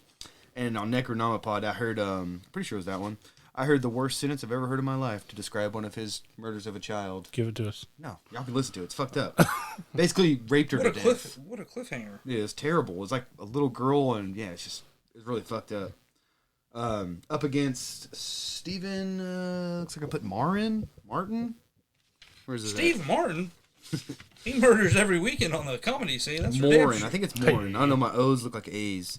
4 up to 48 from 69 to 81. It was young girls, women, and men, so no discrimination there. But Pee Wee Gaskins just fucked up. Like, there's a story about him when he went to prison because like some girl like spit on the floor next to him, so he basically took like this piece of iron and cracked her skull, and he went to prison, and that's where he learned that like the big guys kind of run the spot, and unless you're like a big dog, like you kind of are a bitch. So he kind of got close to one of these big guys and was bringing them food. Because Pee Wee Gaskins, he got that name because he was like 5'5", he's a little dude. But he wanted to be like one of those big dogs. And he was able to get close to this guy, brought him food, and then slit his throat. And then told everybody, like, I'm the big dog now. And got instant respect. And he was so little, he was able to escape from prison by like hiding in like a trash can and got wheeled out. And then he just went on like a spree. But, he had a wife. He had like 5 wives that he loved. I think he loved all but one of them. Like, he would marry them, have kids, and then run off and start a new life and just like murder along the way. He was a terrible person. Well, he's got my vote then. Yep. Oh yeah, that's all to say. That's who I vote for.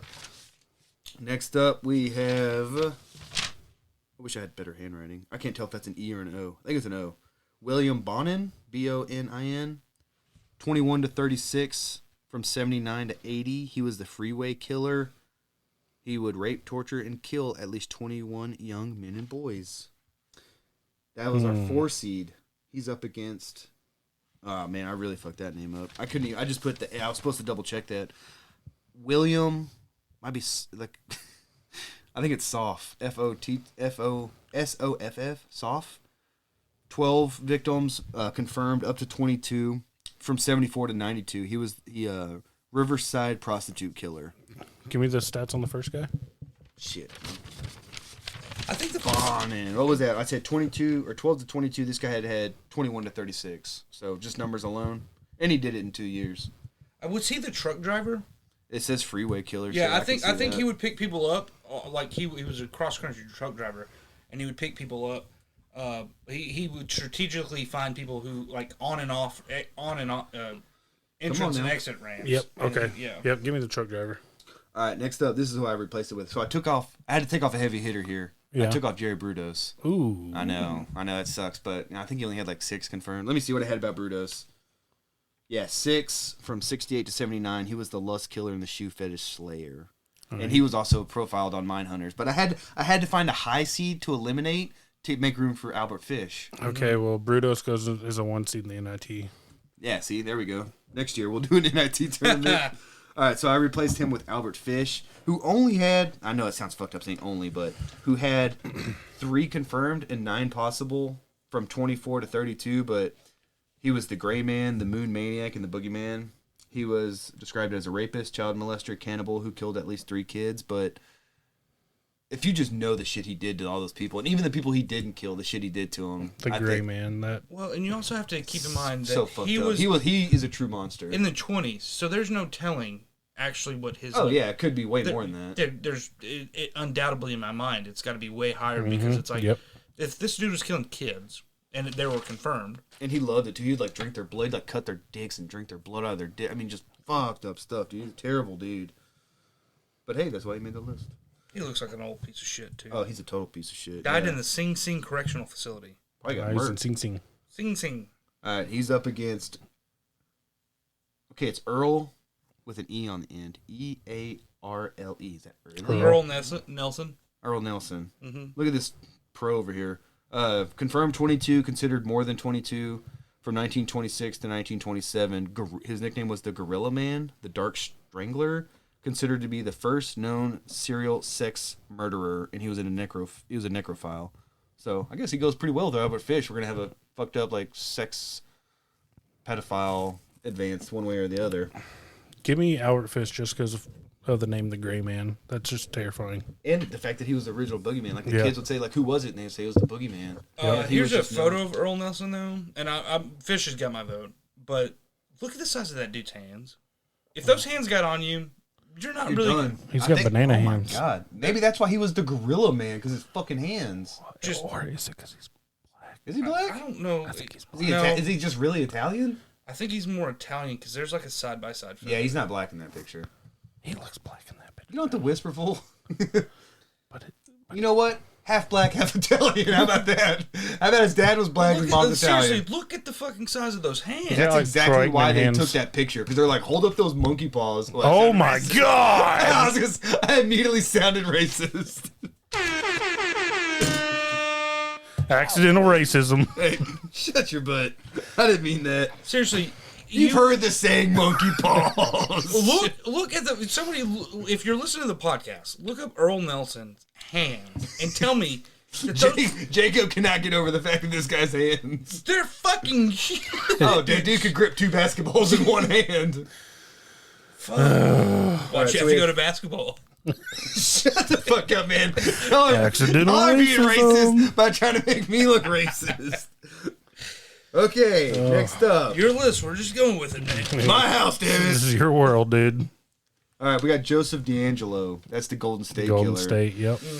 13 confirmed, suspected of more than 13 from 79 to 86. 13 murders, 51 rapes, and 120 burglaries. So he's just like all around bad dude. Hey, I said that word. Burglary. I think if I can read it, I said it well. Little fact about him: he's got a tiny dick. Yeah, that's what all the confirms. Suspect was confirmed to have a baby penis or micro. I think I called it micro penis, and they said he would scream like a girl. Because he would. It's on the official court docket. It was like an official like, police report. It would say micro penis. Some chick he would tie their hands behind their back and like slide his dick in their hands, and they're like it felt like a child's. It felt like a little carrot stick or something, like a little baby dick. But he would like go in their kitchen and fucking eat food and shit. No, what he did, which was really smart, sounds fucked up, but he would lay them like on their stomach and put china and put china plates on them, and it'd be like, if you move and I hear if I hear plates this move, I'm gonna come kill you. So you wouldn't move because you were afraid that you would drop something. You would stay completely still. I heard that and I was like, that's actually really fucking smart, dude. Well, he was a police officer. Yeah, he was. So and he was like looking for himself the whole time. Yep. And it was one of those DNA kits, like his 23andMe fucking got him. Yeah. He was an old man when they got him. It just happened in like 2020. Yeah, a little old, because I was at the old house on Water Street like 2019. 1918, yeah. But he got him. He wasn't active for like 20 over. Yeah, he wasn't over 20, active anymore. Probably 25, if not 30. Yeah, he was done. He thought he got away with it. Yeah, and then one of his distant relatives did a fucking 23andMe, and they did genealogy. Viagra did nothing for his micropene, I guess, at that point. Well, got him as big as that guy. Well, I was gonna say that guy's pinky. But that guy's pinky is huge. I wish I was the size of my dick. I wish I was the size of that guy's pinky. So D'Angelo is up against Richard. This is the last matchup too before we advanced, and Matt takes a piss. Richard Cottingham, confirmed 11, suspected of over 100, from 67 to 80. He was the Torso Killer and the Times Square Killer.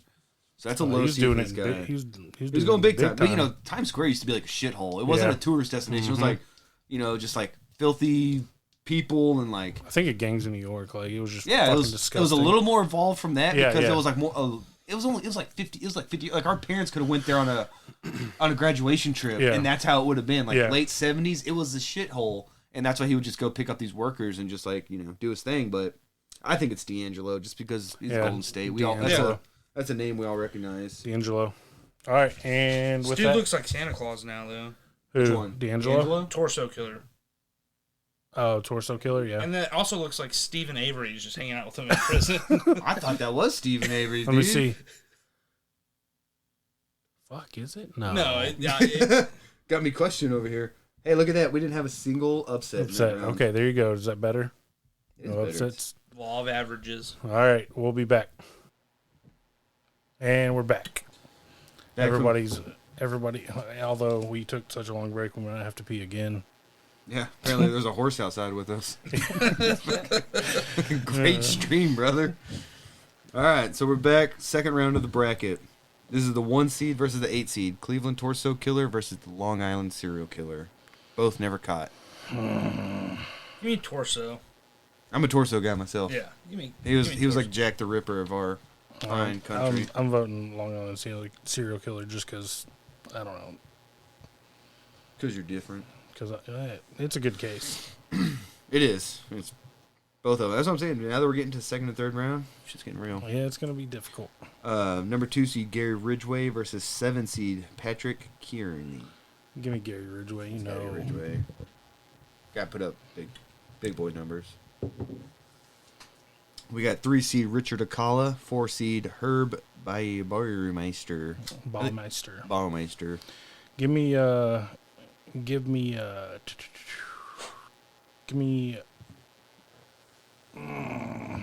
Akala. Jake, you got one? What was it? Richard Akala and Herb. So give me Herbie. I'm going Herb.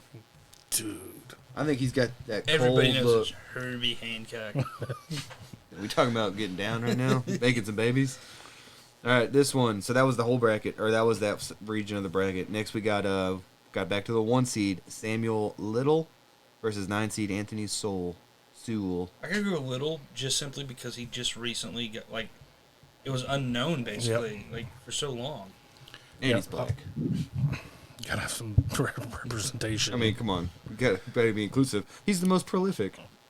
Yep, that's a sweep. Sweep. All right, next 2 seed. This is a good one. Ted Bundy versus 6 seed Ed Kemper. Oh my God. I'm going Ed Kemper. Wild card. Okay. Jake? Man, I gotta go Bundy. I mean, I notoriety and all things considered. I too picked Bundy. Then we got 3 seed. The guy cut his mom's head off and fucked it. I think y'all are underestimating. Okay, well then, look at what and you probably know this, but what Bundy did when he escaped and went to Florida State, that night of just rampaging, where he just went through a sorority house and just fucked up so many people. I'll give my explanation on Bundy in the next round as well, because I think. Okay. All right, we took That's Bundy. fair. 3 seed Richard Ramirez, 5 seed Anthony Loretta. Ramirez. Yeah, I'm going Ramirez. Again, in your own backyard, you just ballsy going after it. Dude's crazy. All right, next region. We got number 1 seed Dean Coral versus 11 seed. The only 11 seed we had in advance. Chester Turner. Sounds like a fucking killer's name. Chester Chester Turner. the molester. Yeah, right. Give me the Candyman. Yeah, it's got to be Coral. Dude's brutal. Then we had 3 seed Robert Hansen and 9 seed Zodiac. See, that's a tough one. I've got my darlings. You're over romanticizing Zodiac. I was about to say the only thing with Zodiac is that he didn't get caught. So And he wrote like cool ciphers. Yeah, that and the ciphers and the different methods. You've got the killing at Lake Berryessa where he's got the hood, and then he draws in the window and you know blood. what? Actually, for that reason, I'll go Zodiac. Okay, I was picking Hanson, but Sorry, it's a teeter-tot for me, but I'll go. that was a good 3-9 matchup. Again, though. when we get into that was a Final heavyweight Four, bout. The next bracket, I'll kind of explain some of my a little bit more, but. And we got 8 seed Richard Chase and 7 seed. This was our upset region. 8 seed Richard Chase and 7 seed Ronald Dominique. I'm going Dick Chase all day long. Yeah, I'm going Vampire okay, Sacramento. okay. All right, next region. John Wayne Gacy, our 1 seed, versus 6 seed Joseph D'Angelo. For pure numbers, I'm going D'Angelo. I think a 1 seed's going to go down here. I think I'm going to go Gacy just because that's a pretty... Guy fucking killed people in a clown outfit. and- Yeah, but he only had like 6. No, Gacy? Gacy? He had like 33. Oh, I'm And thinking Barry- of who's the other big one that just had 6 or 5 or Like 6? Fish? No, Again, and he was also living above a house knowing... Full of dead bodies. full of dead bodies. Yeah, That's Gacy. Now we have 2 seed. Oh man, 2 cannibals matched up. How'd that happen? Jeffrey Dahmer and Albert Fish. 2 versus 5. it's got to go Dahmer. I'm going Dahmer, so Yeah. clean sweep. Chalk. And then we got Pee Wee Gaskins and William Bonin. Gaskins. Gaskins. I was going to go bottom, but y'all take it. Okay, we got a 3, a 2, a 1, 8. Oh, we had a 9 seed advance. See, we're just nerding out over brackets. Dude, I love serial brackets so killers. much. I could do a bracket over like breakfast cereal and I'd be happy. Ooh, that'd be a good one. See, we can do more brackets. All right, so we're gonna have to now combine the regions. So we have a 1 and a 4, a 1 and a 3, and 2 2s, a 1 9, a 1 8, and a 2 3. All right, now we're gonna go Cleveland Torso Killer versus Herb Boymeister. All right, Herb's got to go down here. I'm going Torso. Yeah, I'll go Torso. Herb's had a good run. He did have a good run. It ends here. You're done. It ends here, bro. Gary Ridgway and Ted Bundy. Bundy. I think for the well, that is a tough one because you got numbers and you got a guy that was pretty brutal, but Bundy also was kind of a bitch where he would just like hit you from behind with a hammer. I think this manual strangulation. Well, my thing with Bundy is he was an educated fucking man. Which basically like a lawyer. Went to He law was, school. yeah. So that's where like his calculations come in my play. It's like you were a smart human being, attractive, good-looking dude, and this whole time you put this public persona up. It wasn't in persona. People bought into it. So like it makes you that much better at what you're doing. I mean, even the judge at his trial was like, if you had just gone a different way, you'd be, you're a fine young man. Like, even the fucking judge was like, Yeah. loving this guy and ogling over him. But then again, Ridgway, the guy had an IQ of like 80, Yeah. and he had like a 20-year run. Well, see, that's where the IQ level to me is what makes the difference. Smart versus dumb, Dumb. and the dumb guy put up bigger numbers. Yeah. He was also going after easier prey. Yeah. Prey, God. He was also going after easier targets. Like, Well, Bundy was kind of clever, where he would like put a cask on his hand and like, hey, I need help loading this. Yeah, I mean, he's like Buffalo Bill. Yep. In that aspect, and I think they must have taken that exactly from him. But I'm going Ridgway myself. Matt, it's down to you. You said Ridgeway. I did say Ridgeway. Oh, okay. Well, then we got Gary Ridgway as a 2-seed advancing. And we got Samuel Little up against Richard Ramirez.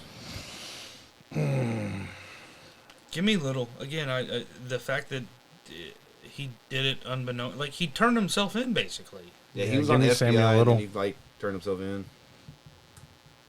All right, that's 2 1-seeds advancing. Look at that. I don't know if I did this bracket right. All right, next region. We have Dean Coral versus Zodiac. Zodiac. You've changed my perception on this. I'm gonna go Zodiac. Dean Coral was the candy man. He stuck glass up guys' urethras and broke it off. He had a torture board. He preyed on young men and groomed them. And he found like 30 bodies in like a stinky shed on the beach. Yeah, and he had one of the like first would-be victims. He groomed him into being a recruiter. Like the kid would go out and get kids. Get like $200 or something to bring somebody in here, and he would. So again, he needed an accomplice. You changed my reasoning on Zodiac last round. Mm-hmm. Zodiac's never been caught. So does that not? I mean, if we're talking about the greatest serial killer of our time, you can't not have a dude who's never been caught. They never caught Cleveland Torso Killer. Well, again, that's why I advanced him. Give me Zodiac. Y'all are fucking crazy. Dean Coral is like my dark horse winner on all this. Not anymore. A fucking 9-seed advances. Look at that. All right, now we got Richard Chase versus John Wayne Gacy. Gacy. Gacy. That's Gacy. Who might have had a weird connection to Dean Coral. Yep. All right, now we got Jeffrey Dahmer. Wait, did I skip one? No. Mm-mm. Oh, yeah, I'm thinking 3 total. Jeffrey Dahmer and Pee Wee Gaskins. Give me Dahmer. I'm taking Dahmer. Eat your heart out. Eat your heart out. Drill a hole in your brain. Yeah, I fucked up, so we only... Hold on. 1 versus 9. We'll take a 1, 2, and... Okay, we'll do it that way. Okay. We're down to the final 6. Final 6. So how are we going to do this? Because we'll have 3. We'll have to do like a 3-way first place. Because we'll go from 6 to 3. Have a round robin for. Do you have 1 seeds? We have 3 1-seeds advanced. Oh shit. 2 2s and a 9. How did that work out? Because it was a 44-man bracket. It wasn't a 32 or 64. But in all serious, like to the podcast listeners, the numbers, the seeds, it wasn't like we chalked 1 seeds. Like it wasn't like we just said, oh, it's a 1 seed. It was a collective. Like that was our. It's a miracle that it worked out that way. Is what I'm saying. Like it's 3 1 seeds, not. So let's go straight across. Matchup, and we'll have 3. We'll have a final 3. We'll have a final 3. Pick from final 3. Yeah. Yeah. All right, so this is how we're going to do it. I'm giving Cleveland Torso Killer versus Dahmer. That's a rough one. I'm going Cleveland Torso. I'm telling you, that guy was like the Jack the Ripper. Yeah. And he even got I'm Elliot going- Ness confused. Elliot Ness could never solve that. Yeah, I'm going Cleveland. That's a good point. You held So that. again, the reason I put Dahmer as far into it as I did, same reason Ted Bundy. Like he did it with full knowledge of what he was doing. Mm-hmm. So in his head, he's not insane. He's not low IQ. He's not downtrodden. He didn't come from this horrible background. He's just a dude killing people. Yep. Just because he had this internal. I want to. And you talk about alcoholism, like he was diseased, like that was his addiction. Mm-hmm. He did that, like, but he couldn't help himself. Just, it's crazy. And then the way he went out in prison was fucking crazy too. Yep. They showed that in the show, by the way. Which brings me to my next point: say no to racism. Might help you in prison. Yeah. But hey, he got saved, so he's up in heaven right now, looking down on us. Sure True. he is. He is, bro. He accepted Jesus Christ in his heart. Him and Gacy. 2 Christians made the final 6. Look at that. Okay. Gary Ridgway and Samuel Little. Little. Yeah, I think my Ridgeway love ends here. That sounds fucked up. I may have to edit that out. Nah, you're good. Just title of the episode: Ridgway Love. All right, now we got Zodiac versus John Wayne Gacy. Oh, now you're talking heartstrings. Again, I'm gonna go. I'd rather get murdered by a guy who just walked up with a robe over his head and shot me through a window than a guy that drugged me, handcuffed me, dressed up like a clown, and told me he was God as he drowned me in a tub. It's Gacy, dude. That guy was so fucking crazy. Zodiac was a little bitch. He'd walk up and shoot you, tie you up like a Boy Scout and stab you. And then Gacy enjoyed it. He had a whole city terrified. He had all San Francisco terrified. San Francisco's a bunch of pussies. What are you talking about? But I cannot get over the fact that he was never caught. So, like, what else did he do? Like, we know... He probably died of a heart attack in 1976. Why we never heard of him It's like again. D.B. Cooper, man. Maybe he didn't die. Maybe he's walking Oh amongst shit! That reminds me. I never put BTK on here. I made a side note. Wondering. Yeah, I made a side note. BTK not on there. BTK wins. the whole bracket's fucked. BTK wins. Yeah, I totally forgot. I had a side note of BTK. I even took somebody off. Hey, look. Dennis Rader, 10 victims from 74 to 91, BTK. And then I just completely missed Also, another idiot. He was like, called into the police. He's like, hey, can you track down quick question. information on a floppy drive?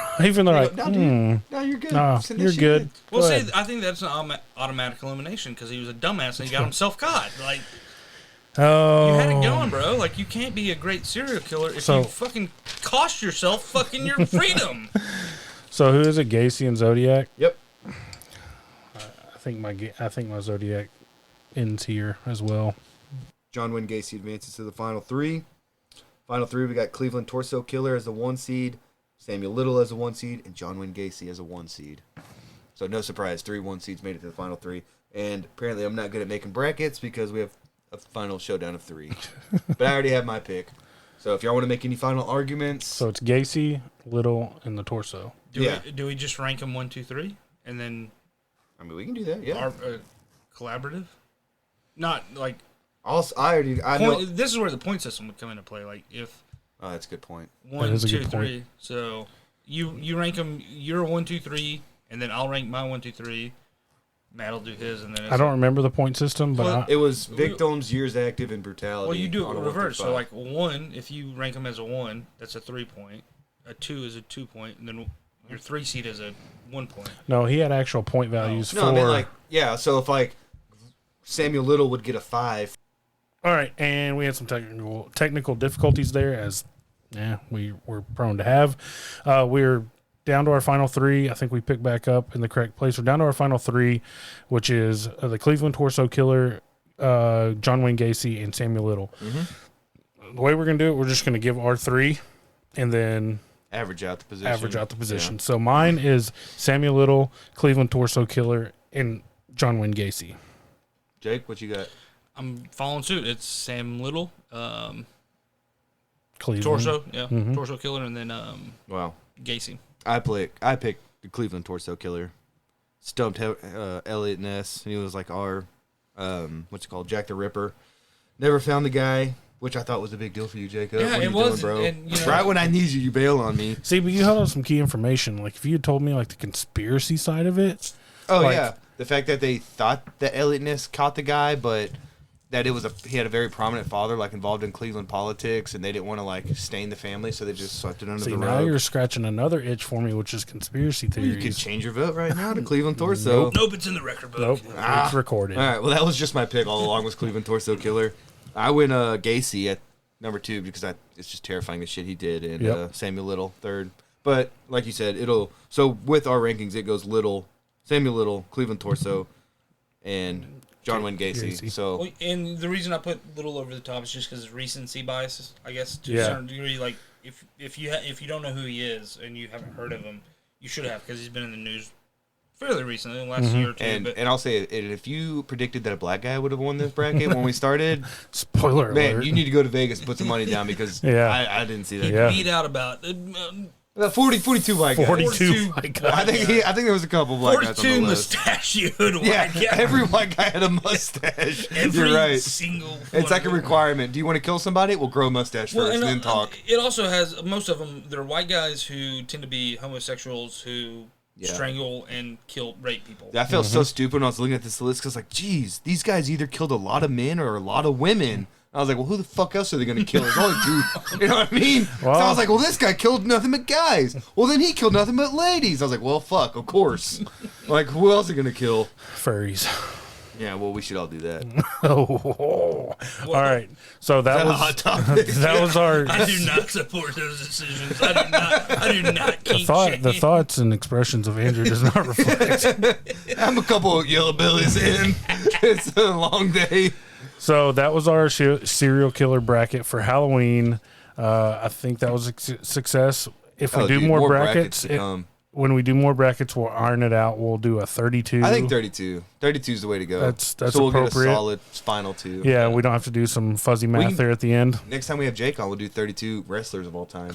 That'd be fucking dope. That could take me a long time. We'll start at noon on that one. All Got right. a lot of internalized debating I have to do. A lot of back and forth. Yeah. So we're going to move on to questions from Andrew.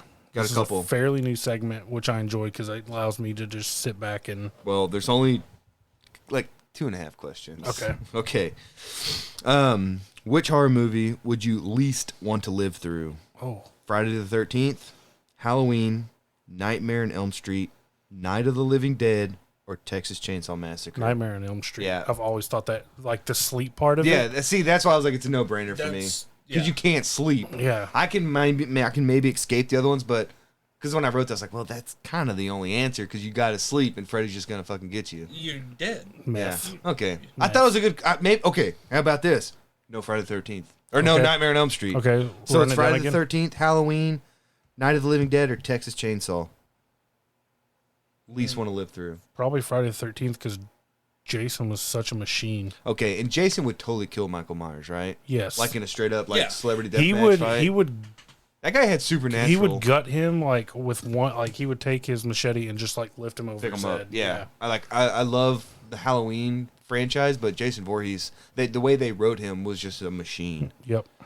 I think I would Beast. go Texas Chainsaw. I was gonna say it was between Friday the 13th or Same kind of concept, you know. You're isolated in a house. Can't You're with a do- group no of escape, friends. yeah. And they Yeah, based him off Ed Gein, right? Yeah, Leatherface. Yeah. Okay. This scenario: so you're trapped in a forest from dusk till dawn, and say it's like, you know, a good like 20 acres, right? You're in a good piece of land. You're trapped there all night from dusk till dawn. Would you rather be up against 500 zombies or one Jason Voorhees? I'll take the zombies. Take the zombies and Are just they like, like Oh, Walking come Dead on, slow bro. zombies? they gotta be. Okay. Fuck fast zombies. That's Okay. so stupid. Oh, thank you. So you would go up against 500, Yes. but it's an enclosed spot, right? Like it's like a wall around you. Yeah. So you can't just like find the exit and Yeah, leave. I'll take the zombies. 500 to 1, you're taking the zombies? Yep. I don't know. I think I would go opposite. Like it's a pretty sparse space. So Yeah, like, you got a good 20 acres to, yeah, to you run got around. a lot of hiding spots. And as soon as the sun comes up, you're done. You know, you Yeah. win. All you gotta do is play. Hide and seek. Yeah, hide and seek. Yeah. Just See, I think I was gonna go Jason too, and just like hope that I can like hide from him. yeah. It's like I mean. I I feel like starting zombies- points is a big key in that question though too, because it's like how close is he from the get go? Because I feel like You start at opposite corners. yeah. That's a good way to put it. You're at opposite ends, Yeah, it's and like- you don't know. He might go right, and you go the opposite way, and Or y'all you might not go ever see each other. Same way. Well, no, People thought they were Jason, people thought they were safe from Jason in water. That dude came up and people thought they were safe in space, and that motherfucker went to space and got him. So that guy, yeah, so he'll give me the find you anywhere. zombies. Okay, this is the last one. It's really stupid. What's your preferred pin? Click it, or do you pop the top off? Pop top. See, I'm a clicker. I'm a clicker. I'm a clicker. Clicker crew. That's what's up. Clicker. That was all the questions I had. That's That it? obviously one was like a mail in. Yeah, that was it. Okay. No, I told you it was hard to come up with Halloween themed questions. All right. Let's move on. Favorite candy. Bro, we did that last year. My favorite candy is Reese's. Favorite candy or favorite Halloween, Halloween candy? candy. Halloween candy. Because my favorite candy bar, wild card, is Payday. Can't beat a good payday, bro. Dude, I love Paydays. Payday and a Coke. God damn, I love Paydays. My favorite candy bar probably like $100 grand. Oh yeah. All right, so Sometimes Jacob's been hanging out at the senior citizen. Yes. obviously. He's been hanging out with his friends. His No, new you friends. know what?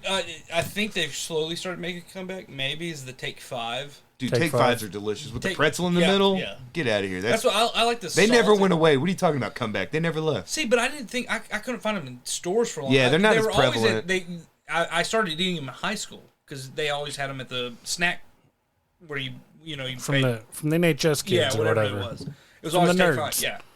Also, because I would buy one of those and I'd buy a Moo Bar if I was eating ice cream. Yeah, Moo Bars Moo were Bar. my. But Take 5s, and then out of high school, I was like, I always look for them in gas stations. It was like, nope, don't see one. I thought they went away. And when you find one though, you buy like 4 of them. Oh hell yeah! And just take them home and save them. They're so. But I've seen them like there's the Halloween bags, they have them now. Yeah, that's the only time I really see him is Halloween time. So I'll snake. My favorite candy bar right now probably is like a Mr. Good Bar. Oh, yeah. God damn, Mr. Good. Mr. Good Bar, and then my favorite Halloween candy are the Reese's Pumpkins. Yeah. If I'm feeling fancy though, have you ever had one of those Hershey's Symphony bars? Oh yeah. Growing up, that was my mom's. That's a special treat. Those are like $3. Those were my mom's favorite ones. The blue, Me too, the, bro. That's and my mom's it's like favorite. one of those I get her those for her birthday. Yeah, I was gonna say, like growing up, that's what I would buy my mom, like symphony bars. But I also, so you said Mr. Good Bar again. Mr. Good Bar to me, it's interchangeable. It's the almond part. It's the Hershey's with almonds. Yes, I like that it's too. The almond part of either of those to Mm-hmm. me. So Look at that. I think we're all in agreement that we love chocolates. I do love chocolate, On paydays. obviously. All right, so do we have hills to die on this week? I have one. Okay. Nobody else? I've got 1,000. Well, that's true. Jada's full of hot takes. I you can could- hot take it all day. If you could think of one before I'm done with this, then you got it. All right, mine is that grown men who call their dads daddy are fucking weird unless you're black and then somehow it's cool. That is weird.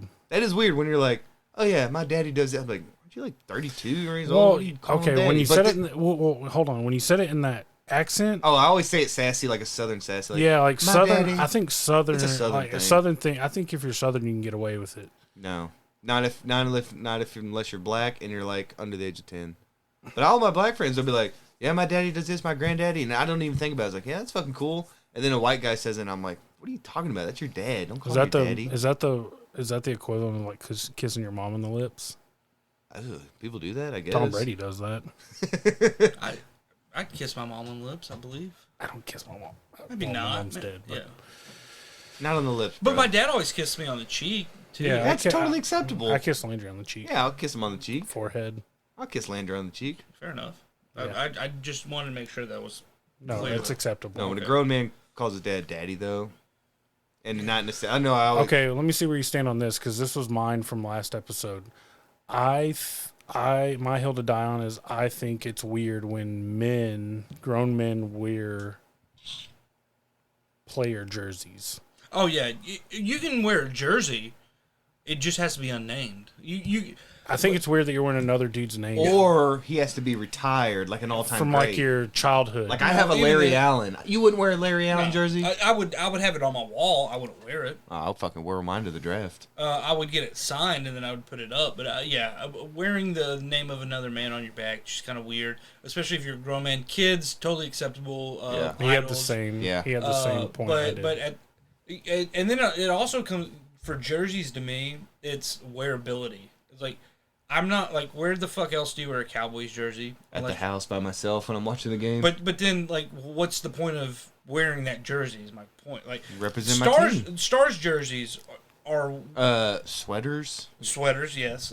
Thank you for the correction. Those are they're kind of universal. Like you can wear them out. I just don't see like.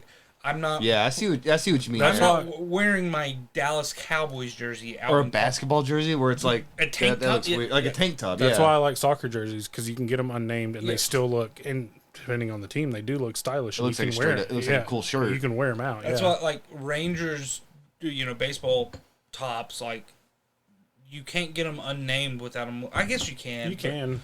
But it's just again, yeah. I'm opposed to wearing a named jersey as a grown man. That was my hill to die on. Last How about time. the T-shirt jersey though, where it's just like a T-shirt? See, again, it's less to do with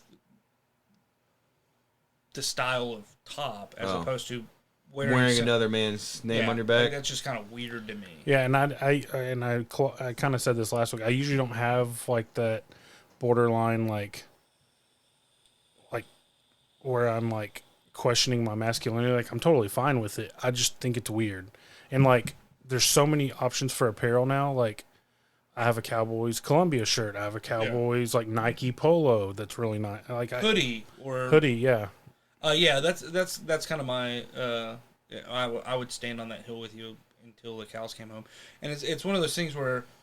Also, why the fuck are you paying the extra $40 to put the name on the back of the jersey? Like, you can buy a generic jersey for $80. That Larry Allen I got was under $30. See, but also you're talking about a fucking Hall of Fame. That's what I said. If they're in the Hall of Fame, they played their whole career. But I'm with not me, wearing it. Again, I'm not wearing it. I'll pay the extra $40 for the the status, the memorabilia of it, but I'm not wearing it. That's not something I'm going to wear. I do. I wore it to the draft, and I wear it on game The days. one exception, and I will say this, I tried to find, it was at an estate sale probably 6 months ago.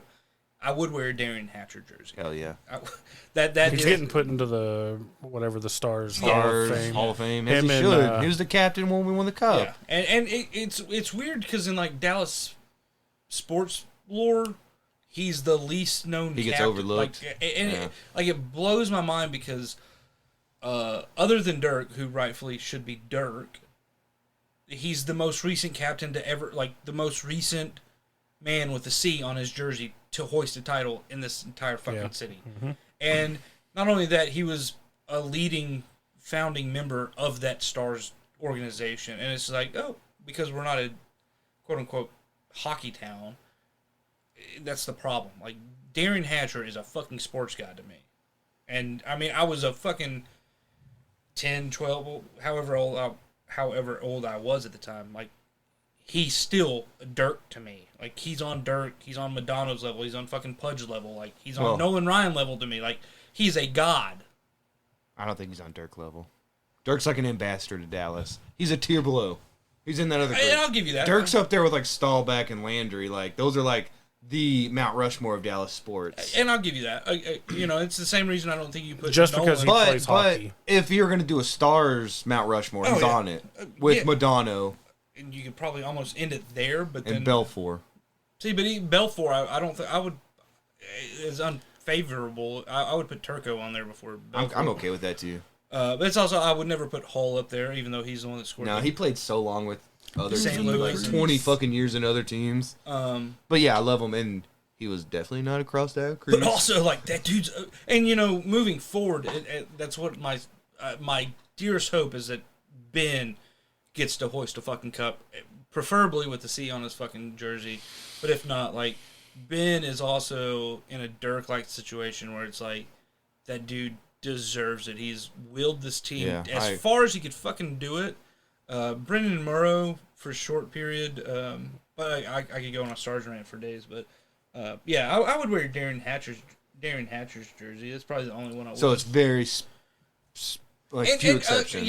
Very few exceptions. Again, you got your Stahlbacks, you got your Nolan Ryan. And see, plus, for me, it's Aikman. Like, he was my childhood hero. Like, there's only like five. But that's where there's only like five I would wear. That's the difference, though. It's like you're not putting fucking digs on your shirt. No. It's again, I preference that with if you're a child, it's acceptable. So your childhood hero, if you would have worn it as a child, I did. I think it's I got a Nike authentic Troy Aikman jersey as a kid, and I wore it literally like 12 days in a row. Good. Like, my mom had to rip it off me to, like, throw it in the wash. Hopefully you weren't concussed during that time as well, as he was. I don't know. There's no telling. We grew up in a double wide. She got wild. She got wild. Yeah, so, okay, so that was Hill to Die On. Let's talk some sports. Hold on. My hill to die on, I referenced it earlier. If you're in the left lane, you fucking getting passed on the right side. If you're in the left lane and you're getting passed by people on your right side, move the fuck over. Because you're in the wrong goddamn lane. I'm with you on that one. I'll stand on that one. Yeah, I'm with you on that one. That's a good hill. Get the fuck over. Like, you're doing nobody favors. Like, they're probably thinking they're good because they're doing the speed limit, and they don't understand. You do the speed limit in the far right. Yeah, they're like, why is everybody mad? I'm doing the speed limit, and that's the problem. The left lane, the far left lane, you should be. I'll accept you going 5 miles over and being a little bit slower, but like again, the hill to die on is just get the fuck over. Yep. But if you're like, my preference would be you're doing 10 miles more or over. Like, you're willing to take the speeding ticket. Hey, we got money. Yeah, like he can afford the ticket. I'll take the fucking speeding ticket. It's a minimum of 5 over. Like, but yeah, if you're not doing 5 over the speed limit in the far left lane, get the fuck out of my way. Like, that just annoys the living fuck out of me. I agree. All right, I know we've thrown some sports in here sporadically, but let's get to the sports portion of the podcast. This is about the time the ladies tune out. We got listen to this. Yeah, oddly enough, yeah. We got a World Series going on, like you mentioned earlier. Yeah. I wish none of these cities could win. We got the cheaters from Houston and these fucking filthy Philly fans. Here's what I got. I have I want the Phillies to win all day. I want the Phillies, yeah. I want the Phillies all day because the Astros straight up cheated. Like, let's not get it twisted here. And I just put, I really hate the Eagles, but I actually like Philly sports town, and I think they might be the best sports town in America. I'm fine with Philly winning. I hate all things Eagle. I don't think my... Yeah, that's what I'm saying. I don't hate the 76ers and the Flyers. I just fucking hate the Eagles. I In hate fact, the whole town. now that you say that, I didn't even think of Sixers. Like, growing up, the late 90s, whenever... Iverson? Are you kidding Iverson, me? like, yeah, Everyone was an that's Iverson acceptable. fan. I will say an unfavorable Dallas opinion. I'm not rooting for Astros to win, but if they did, I'm totally fine with It would be their first legit championship. I'm totally fine with Dusty Baker winning a championship. I like Dusty Baker is a. I've always thought it. When he was with San Francisco, he went to. Was he not Philly or was it Cincinnati? He is. So there's two baseball managers that I think are world class managers that never have won rings. One being Dusty Baker. I would love to see him. I hate that it would be with the Astros. Like that's just. I hate that it's with the Astros. But if he did, cool with me because again he deserves one. The second manager, which I'm kind of disappointed they flamed out, is our Texas's very own fucking Mets manager now. Oh, Buck? Buck Showalter is the greatest baseball manager. He's never won a World Series. Never won in World. That guy always has a fucking job too. Well, not only that, but so seems like he's been a manager for 30 years. Won't go on this too long, but so he left the Yankees. If y'all watch the Jeter documentary, he left the Yankees. Let's talk about Jeter. the year of the lockout. Yep. They were on par. They were going to win the World Series. Basically, they went in the lockout. Steinbrenner told him to fire his entire staff, or Steinbrenner wanted a whole new coaching staff, and he's like, no, I'm going to leave because I'm not going to fire all my coaches because that's who I want. So he left the Yankees right before that dynasty started, right? Like he built that Yankees dynasty. And basically, Torrey inherited all that. Then he goes to Arizona, where he builds Arizona's team. World Series team. 2001 leaves. World Series team. He gets fired, I think, or let go. I don't think he got fired. But then he comes to the Rangers. Ron Washington inherited his team, which he built up over 4 or 5 years. Then he goes out of baseball for a little while. Goes to Baltimore, where he puts together not a World Series. I mean, they made the playoffs for the first time in a long time, I believe. Kind of got Chris Crush Davis, to being a household name for a little while. Baltimore, I just think's kind of like a perpetual Ranger. Like they're just never going to be anything great. And then now that he's taken over for the Mets, like he's rebuilt that organization. Buck is the greatest baseball manager, not only of all time, in my opinion, but unfortunately, he's just never won a ring.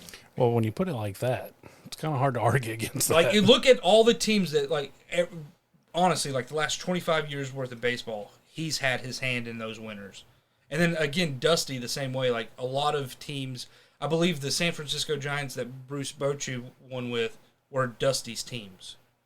Yeah, it's got to suck to build. It's like just to build. And then he took him to the World Series. Dusty's been to the World Series twice at least. Well, I'm thinking San Francisco. But I'm pretty sure he went with another team. It can't be the Reds, but I feel like he's been. I mean, he was there last or 2 years ago. I feel like with when he first got down there, year after the cheating. My favorite manager of all time, Lou Piniella. Ultimate wild card. Yeah, I love that guy. But it's just one of those things. Mine's Jim Leland, just fucking blowing darts in the just blowing cigs in the fucking. Honorable mention, Ozzie Guillen. Yeah. That's a fucking wild. That was a wild card, yeah. But yeah, that's a tangent. I just had to say that. Unfavorable opinion. I'm not totally upset if Houston wins it solely because of Dusty. Yeah. But yeah, I'm rooting for Philly. Yeah. Speaking of Bruce Bochy, new Rangers manager, Yeah. which I think is a great hire. How many World Series? Phillies did are they winning win? 6-5 right now in the Fuck top yeah. of the Dude, bottom of the 10th. They Let's are go. undefeated in the playoffs right now. Yeah. Let's go. First team to do that since Aren't they both undefeated? No, Philly lost. Oh, I No. thought you In the meant playoffs. Philly. I thought Philly was undefeated. Is it No, Houston's Houston's undefeated Houston's for sure. undefeated, yeah. God damn it! Come on, that Phillies. All right, so yeah, World Series update. Let's go Phillies, I guess. Thought I'd never say that, but here we are. All right, Cowboys preview. We got the Bears coming up on Sunday Go at noon. Looks like you're going to get your wish, Andrew. Zeke looks like he's going to be out. About damn time. So you're going to get a full helping of Pollard running the ball and some Rico Dowdle sprinkled in there, which is unfortunate because we've been running the ball well. Zeke's been playing well despite his contract. I think to that point, for all you Pollard fans out there, you're going to see his shortfalls. Mm-hmm. I don't, and I love. Okay, Pollard. well he makes $800,000 a year, so No, yeah, I'm not arguing the. I could trade that contract right now for a third. I would take it. I'm not arguing the price tag on Zeke. I am. That's my whole argument. That's his all. Yeah. Yeah, He makes $15 million a year and he averages like 4 yards a carry. But I think that's where it's not Zeke. I totally understand the Zeke argument. The backside to it is the idea that Pollard is that next running back. He's able to. I never said that. No, I just that's said what- he's the more electric player and the bigger playmaker. And I'm not speaking to Andrew specifically. I'm just saying in general, you got those diehard Cowboy fans who are like, oh, why don't we play Pollard every down? If you're one of those people, that's who I'm talking to right now. Well, those are the same people that said we should just keep starting Cooper Rush. Yeah, exactly. And it's like, well, have you seen his stats? Like, I don't think so. And that's the exact person I'm talking to right now. It's like Pollard is a very exceptional player in a role position, and he's a specialty player that he's not going to carry the workload. And he might pop off, but we're playing the Bears for God's sake. So, well, I hope he doesn't pop off because I'm up against Troy and he has every Cowboy on his team. So I was like, I hope we win, and I hope it's a 6-3 victory, like a defensive struggle. well, and that was where I was going to go with the Cowboys. Just like the end of the game for Detroit, we ended up winning 24-6. Yeah, that was a close game up until. And I'm fully of the belief that like there's no such thing as like the game was much closer, because at the end of the game you were able to put the points on the board that you were expected to put.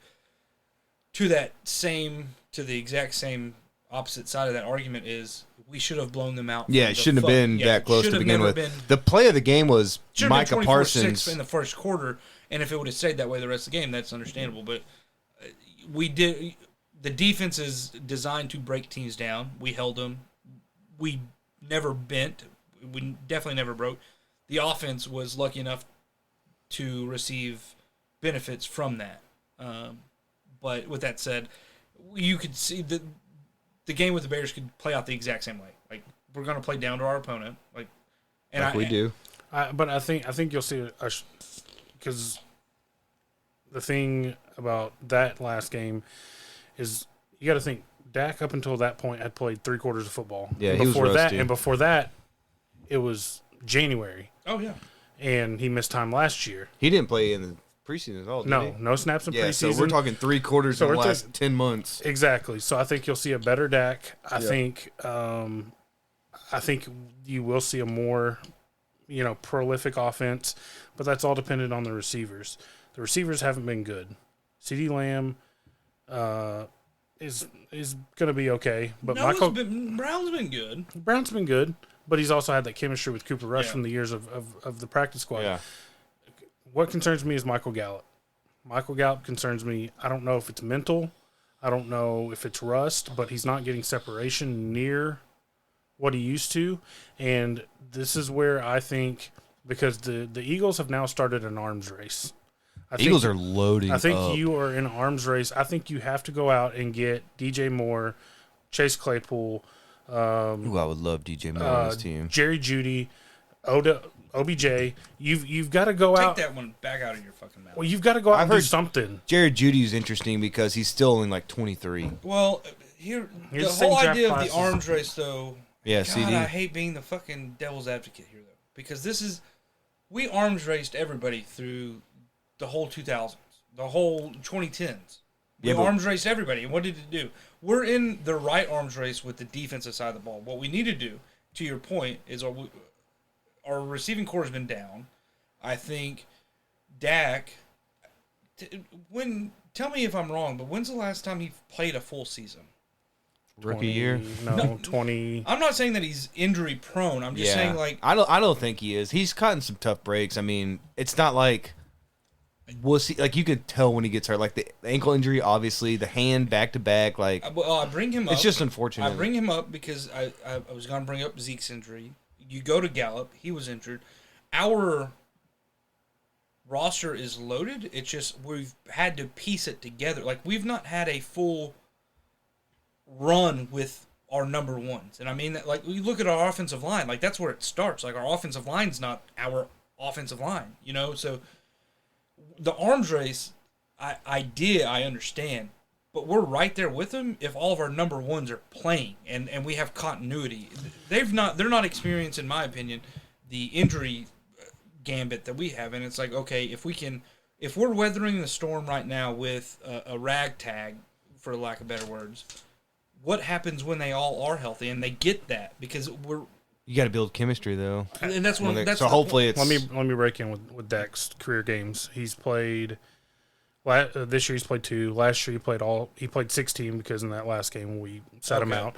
2020 was the leg, so that was 5. And then he's from his rookie year back, or from then to his rookie. I was wrong. I was thinking it was a little bit more injury prone. So really, it's 2 injuries in his career. And really, that leg, anybody's going to break. I mean, that's going to happen to anybody. And then the thumb, I mean, we see that injury 3 times a year in the NFL. So I don't think he's injury prone. But I wanted to answer your question about the games played. Y'all can go ahead.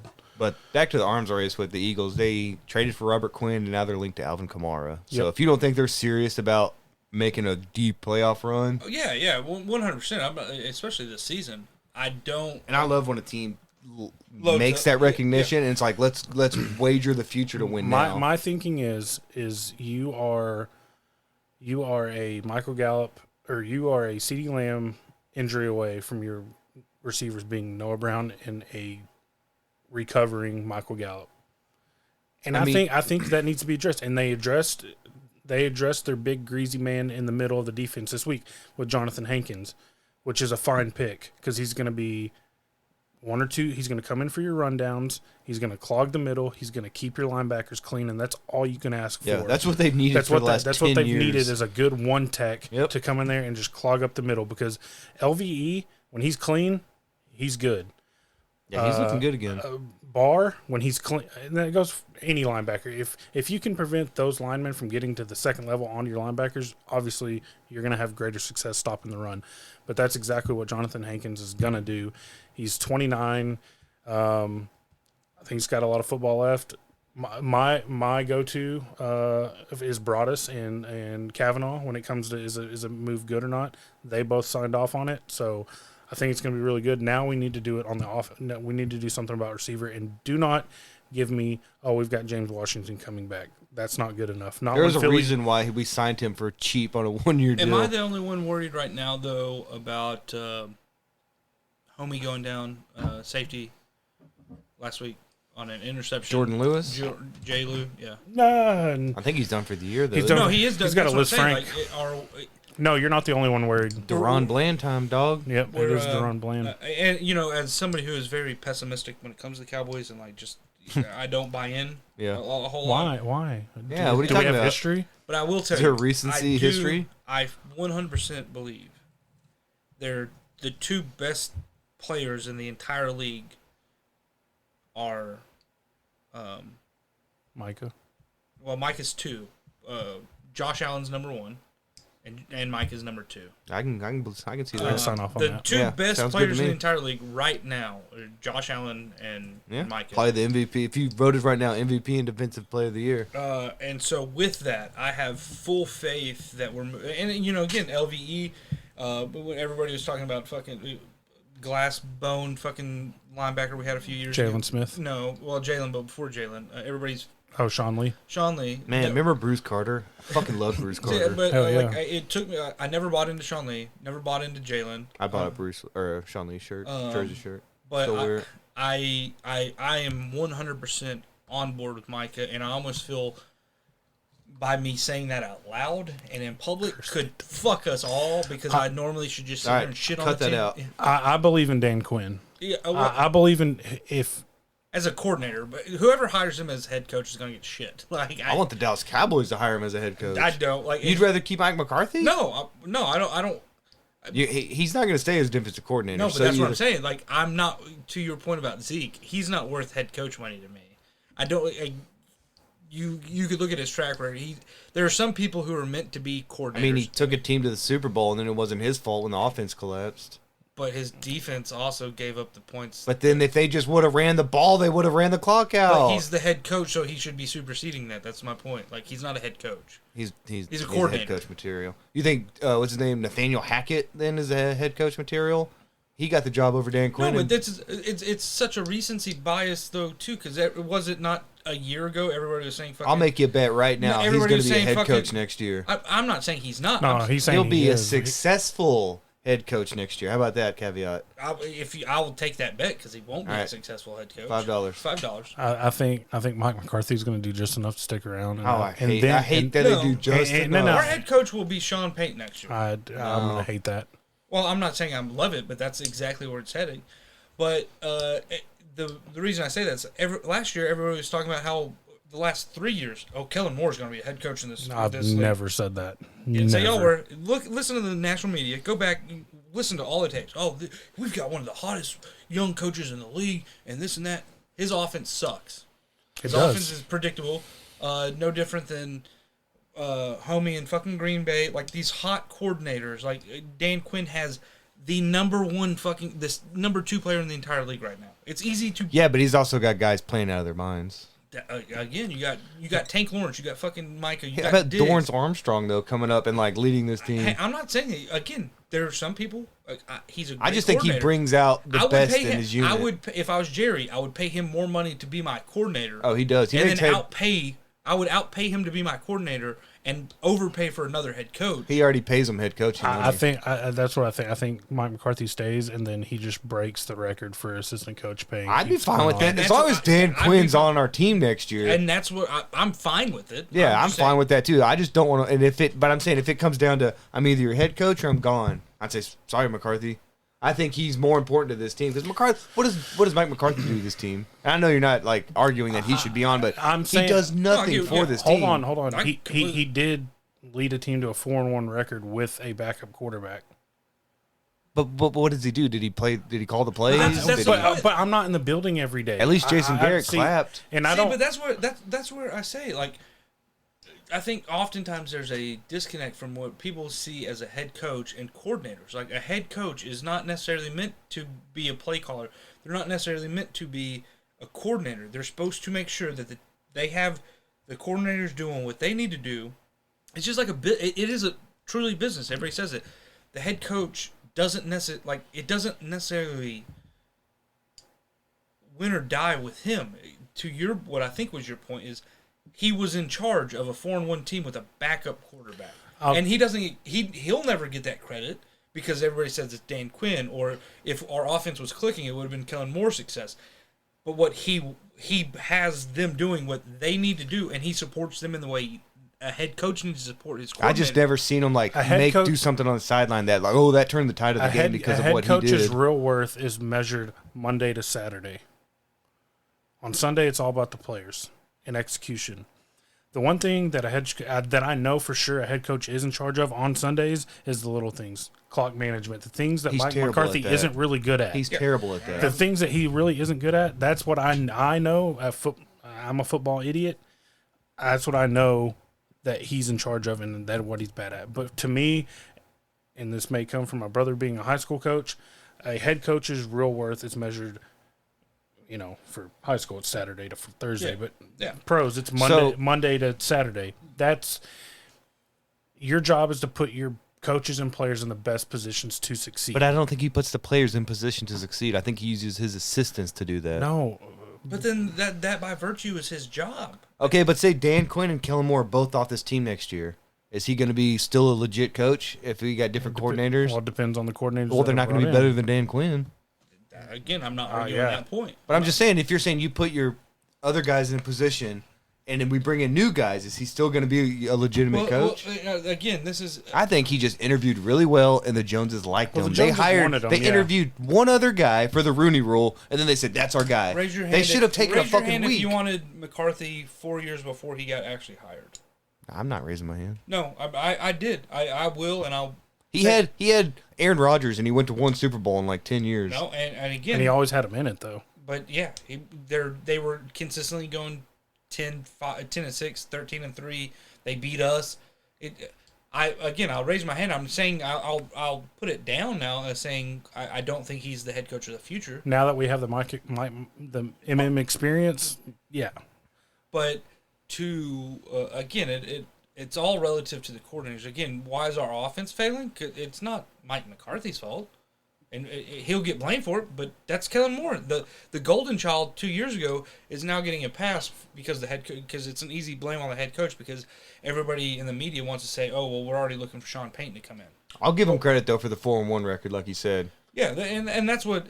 Because we could have just ate shit for 5 straight games. It. When Dak went down, I said, we'll go 0-6. It's going to be a shit show. And the way he was able to steady the ship and get us out of it, that's why he'll be back next year. And that's what I think, again, if we can be in agreement, and I don't know if we are, but Kellen Moore's offense is not so great anymore. No, they figured it out pretty quick. And so what McCarthy's been able to do as the head coach is he took a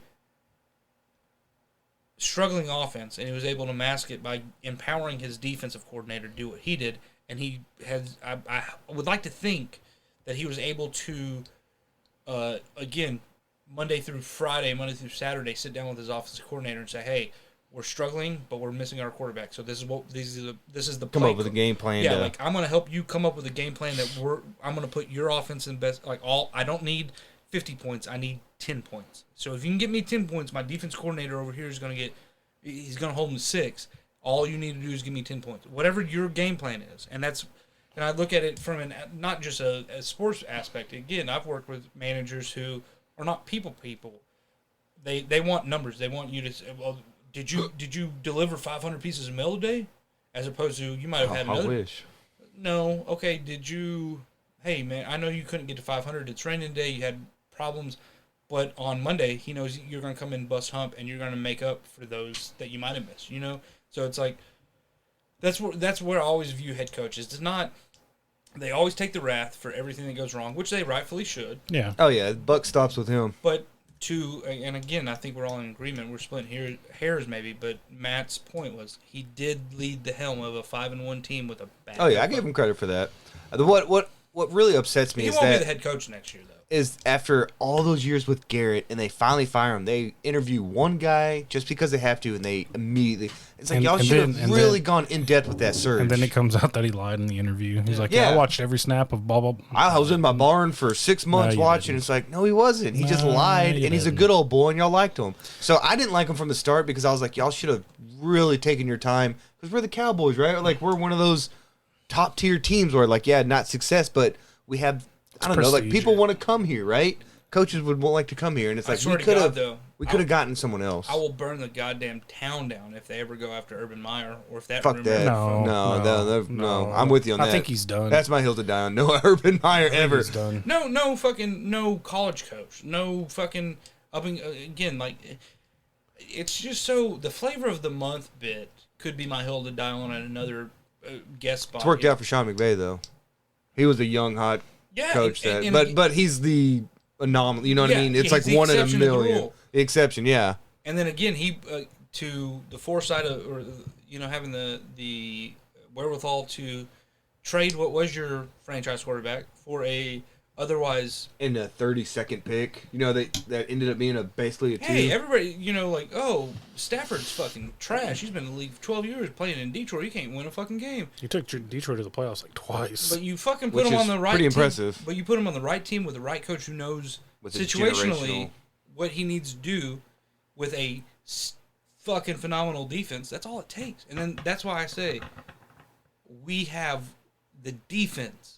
I'm not worried about arms races because as much as people say it's an offensive league now, I am going to die on the hill that fucking defenses will always have and always will win championships. I agree with that. Like, And maybe I just think we need to make one more move. Yeah. Because like I said, you are Yeah. a CeeDee Lamb injury away from Noah Brown, a whole lot of as long Noah as it's not Brown. OBJ. And I'll I can take get both anybody your but arguments. I say don't touch the defense, but I get with Matt saying you have to get like a Jerry Judy. If you can trade I would love trade like Jerry. a 3 for Judy.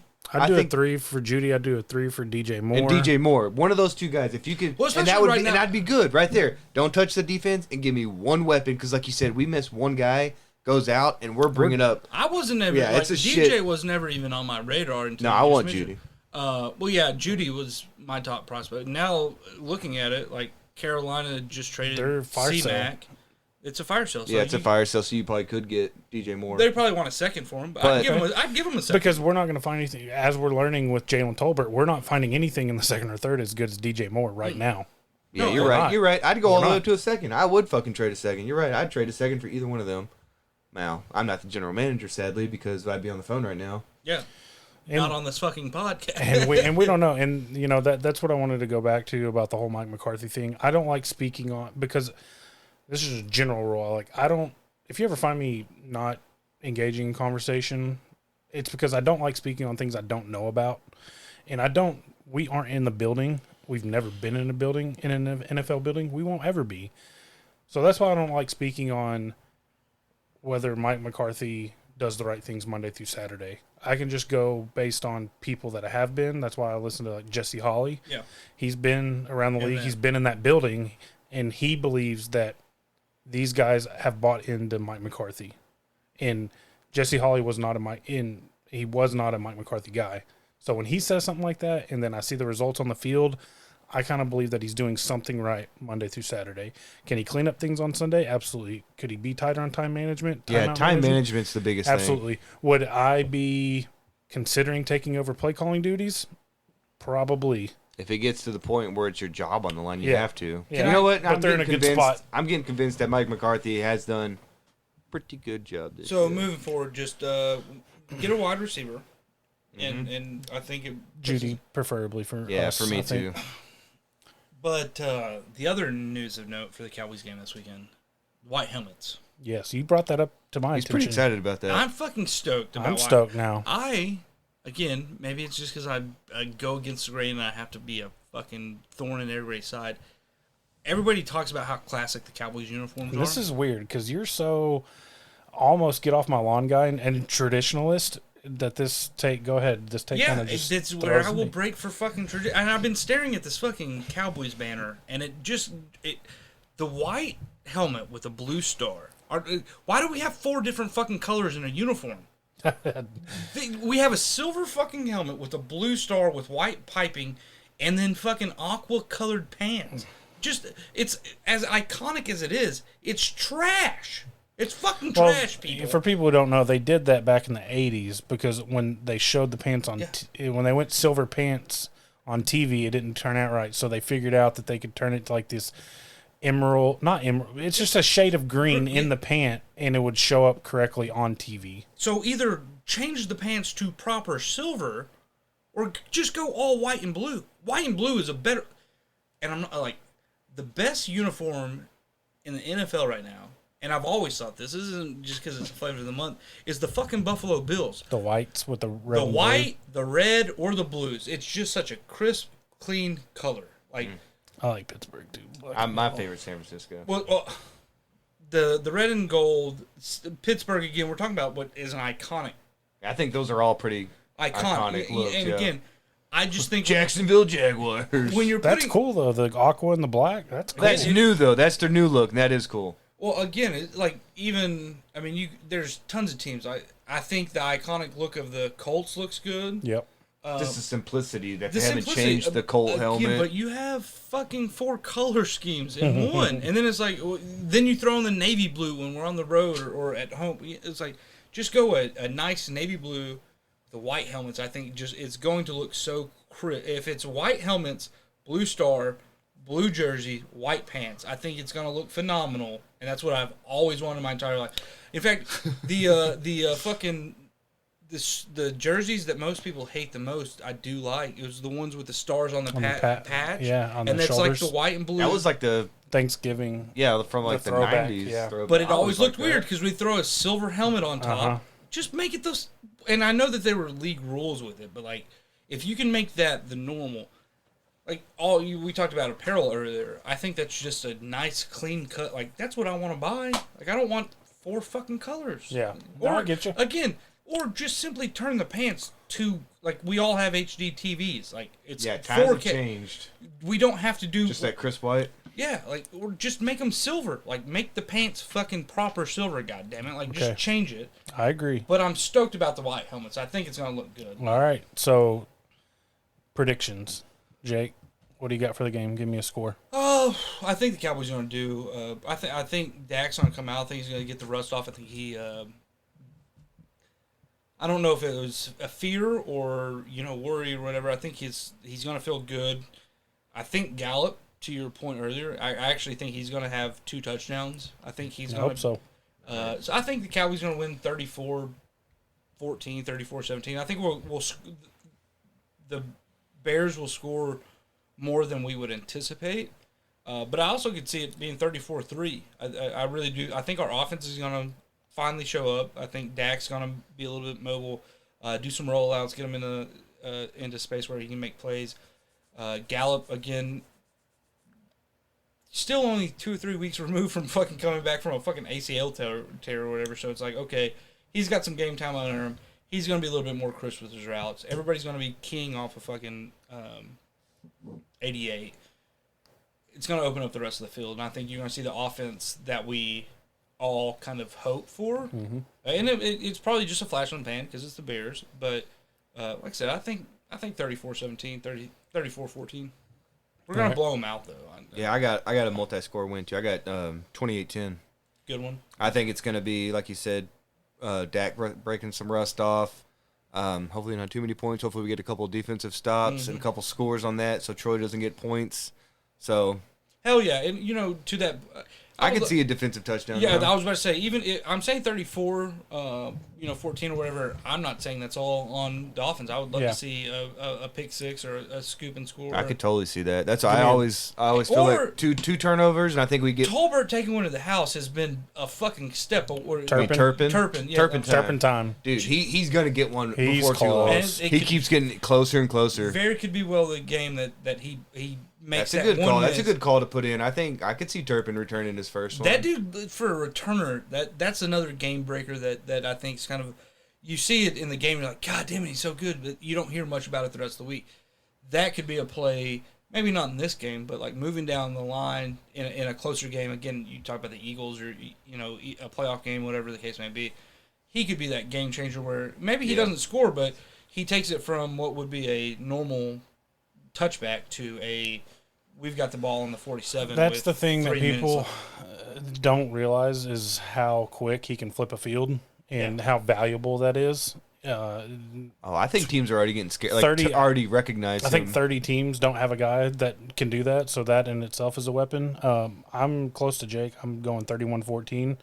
I'm predicting a Deron Bland pick to help ease the J-Lou kind of nerves of replacing him. I think Dak looks, he's going to continue to build and be the quarterback that I think he is. And give me a couple Bears running backs touchdowns because I need it. Bears running? Oh, you got them? Yeah. Oh. I hope Noah Brown throws like 3 touchdowns to Michael Gallup. Some weird way to not get get Troy points. Listening to this podcast might have been in a fantasy league with me or time or two, but that's why when I talk Cowboys, like I really do eliminate all my fantasy bias. I do too. Well, but I just look at it from a God damn it, what can we do to win? Like I don't care. And I know it's all fun and games, but like no, Troy's like 0-7. I can't be his first loss. Yeah, we have Troy is actually 0-7 in our league. I'm not gonna be his first loss, so I'm definitely basing this off fantasy. Well, I getting tongue in cheek, but to be serious about it, it is just like.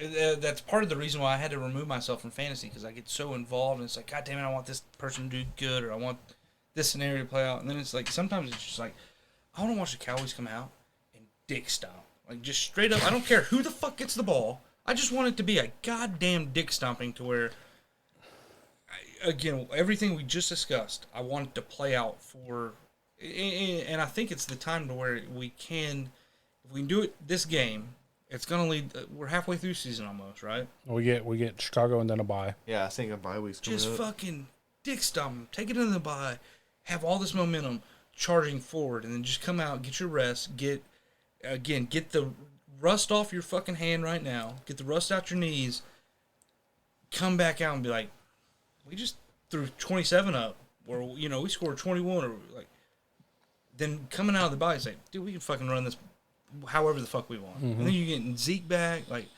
again, I'm not saying I don't want fucking Pollard to have a 150-yard game. I think it's going to happen. No, but what I just want to see is, like, the momentum shift in the entire offense to say, hey, this is a hodgepodge group.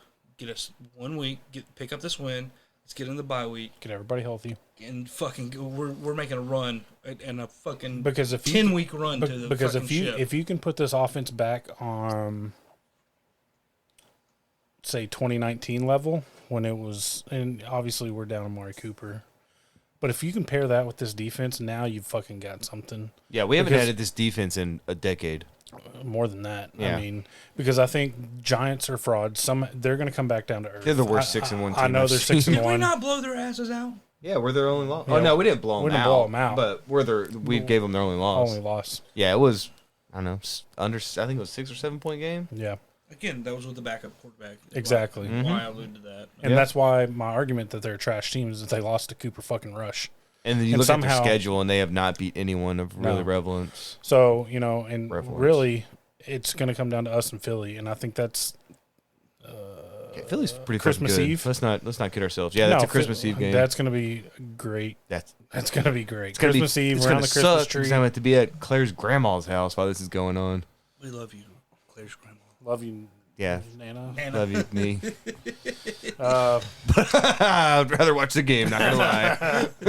Give me that slide right. of turkey and let me shut the fuck up. I'm just gonna be like checking my watch the whole time. All right. Nah, we'll get out of there. That was Cowboys. Sorry, I feel like I drug that on. No, you're good. You're good. So that brings us to what are we watching and what are we listening to? Jake, are you watching or listening to anything of note? Yeah, so right now I actually love this part. I don't know if y'all ever watched it in real time, but I did. I didn't watch the end of it. I don't know why. It's just easy watching TV. Y'all ever watch Suits? I love Suits. Go back and watch Suits. Or if you're I not love checking, Suits. it's kind of like a court. It's not even. It's a legal. Yeah, legal drama, but even, Isn't it like white collar shit? Yeah, it's all white collar. Yeah, basically. I remember that. Sorry, I remember the So on basically, USA. Yeah, basically this Lawyer. super smart kind of slacker. He's at the beginning of the show. I'm not giving anything away or spoiling anything. He's really smart, and he's taking. He's a drug dealer who takes the LSAT and, for passes lawyers. the bar for lawyers. For lawyers. Just fucks around and passes the bar exam. Yeah, like he And then he gets hired on by a prestigious Harvard-only firm. and then that's the basis of the show. I watched it kind of in real time, and I never finished it. I just kind of started rewatching it recently. It's just like an easy background, like nothing like it's not like a Breaking Bad or Game of Thrones or something. It's where something you can throw on, kind of pay attention to. if you're in the middle of fucking coming up with serial killer rackets or something, you just want And something. fun fact, it's got Meghan Markle Oh, in yeah, it. dude. Pre Harry. I'm glad you is- brought that. Well, Meghan Markle is super hot anyway. But also, little known, I can't think of the actress's name. But have y'all also watched, or did y'all watch Mad Men? No, never Okay. saw Mad Men. This show also has a super hot redhead, Oh, Donna. yeah, Just Harvey's assistant. Harvey's assistant, beautiful woman. It's just like, oh my gosh, chock full of beautiful women. But just funny. It's dramatic. It's not like super. It's an easy follow. Music that I'm listening to, I actually kind of went back and I've been on a Bowling for Soup kick lately. Like Hey, just man. some fucking like Dallas. yeah, Dallas DFW. It's just like that cheesy. I don't care. I'll like Bowling for Soup. Hey, don't worry about guilty pleasure music. You're looking at two Harry Styles fans, okay? But I mean, so you mean Sexiest Man Alive, Harry usually Styles. about this time, I always listen to Glassjaw. I always just Love kind of get on Glassjaw. Man, I Glassjaw. love that too. What are you talking about? Oh no, but so it's been a lot of Bowling for Soup and like that kind of comedic alt rock of like the 2000 late 90s. Like Lit. Yeah. Speaking of, a little Carrollton shout out. Lit will be playing a free concert November 5th. It's At the Senior Center. no, not at the Senior Center. Festival at Switchyard. It's a lineup consisting of Marcy's Playground. So get your Another some 90s. Sex and Candy. Sex and Candy, Lit, some Hoobastank. What? Kidding me? Why have I not heard about this banger? And followed up, this is the one that was a cliffhanger. I feel like they should have Soul Asylum. I remember Soul Asylum. So Soul Asylum's the headline. It's a legit little lineup. Yeah. It holds. So in Carrollton every year, it is kind of like a little unknown festival that they've always had. They do this festival at Switchyard, which is our downtown area. It's a free concert, free family fun games and shit. So if you got kids, you can bring them out during the day. It's an all-day type festival. Yeah,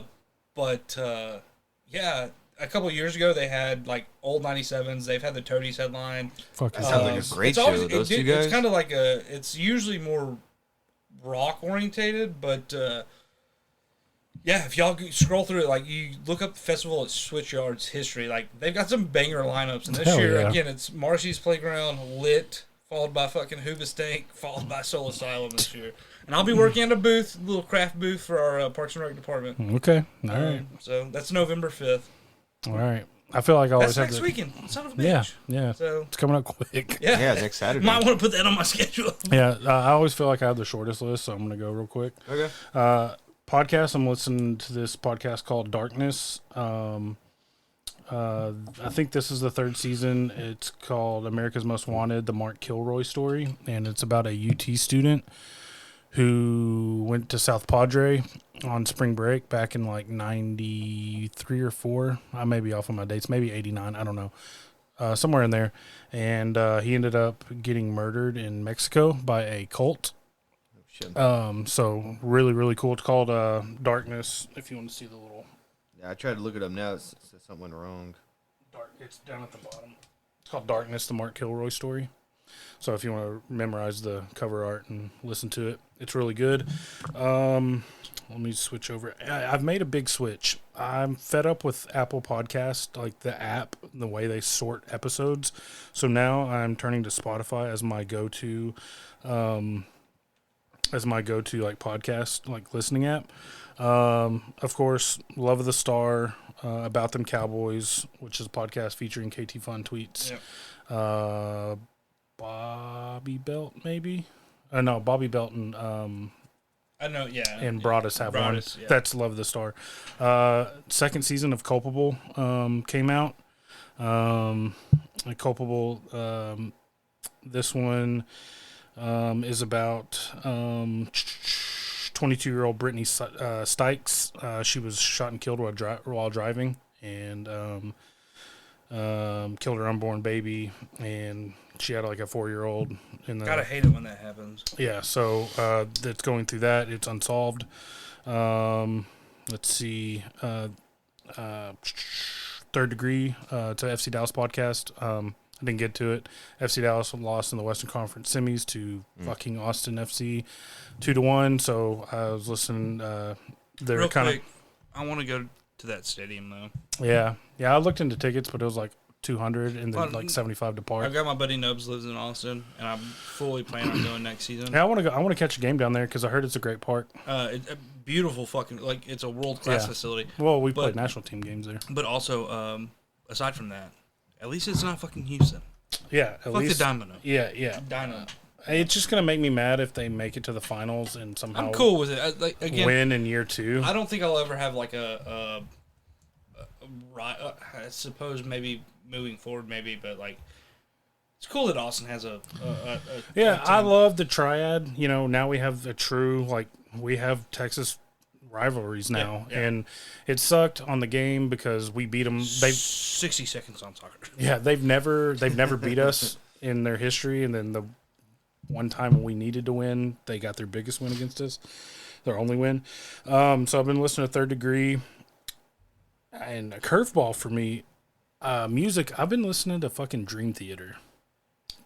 I knew a guy that fucking loved Dream Theater. So and I couldn't listen to it just because he liked them so I much. I got into him because I follow this drummer on TikTok, and he is probably the best drummer. Oh, they're very good with their instruments. I've ever seen. He plays Dream Theater with one hand, and if you know anything about Dream Theater, their drummer is out fucking rageous, and this guy, he's just phenomenal. He's the best drummer I've ever seen. Anyway, I started listening to Dream Theater, and it's like nerdy fucking rock, and like I don't know, it's like I never thought I'd be listening to Dream Theater, but I'm listening to Dream Theater. But yeah, Necronomicon, I'm still working through their whole catalog. That's about it. And then I'm not watching anything because school and the new job have kept me. I watch YouTube with Landry at the end of the night, and he's usually watching something really stupid. Before I go, World Cup countdown. World Cup is in 22 days. Damn. Oh, shit, it is around Thanksgiving. Yep, I'm very That's coming excited. fast. Was it you that had the conversation with? Maybe it would have been Cameron Nairwar. We were talking about the World Cup, and we were talking about how excited we may be for the United States men's team. And again, I'm just pessimistic. Mm-hmm. We lost to fucking Japan. Yeah, it's not good. It's not a good look. Scoring no goals going into. It was a fucking friendly. Yeah, it's not what you want. It's not what you want. Again, that's just my pessimistic. Input. I'm not pessimistic because we've always played the underdog role, so I don't have those expectations on the world stage. Now, when it comes to our region, yeah, we should win everything. In all transparency, I don't even watch World Cup for the USA. It really is just, a Tottenham fan. Go Hotspurs. We fucking took a couple of losses the last few weeks. We're in the Champions League. But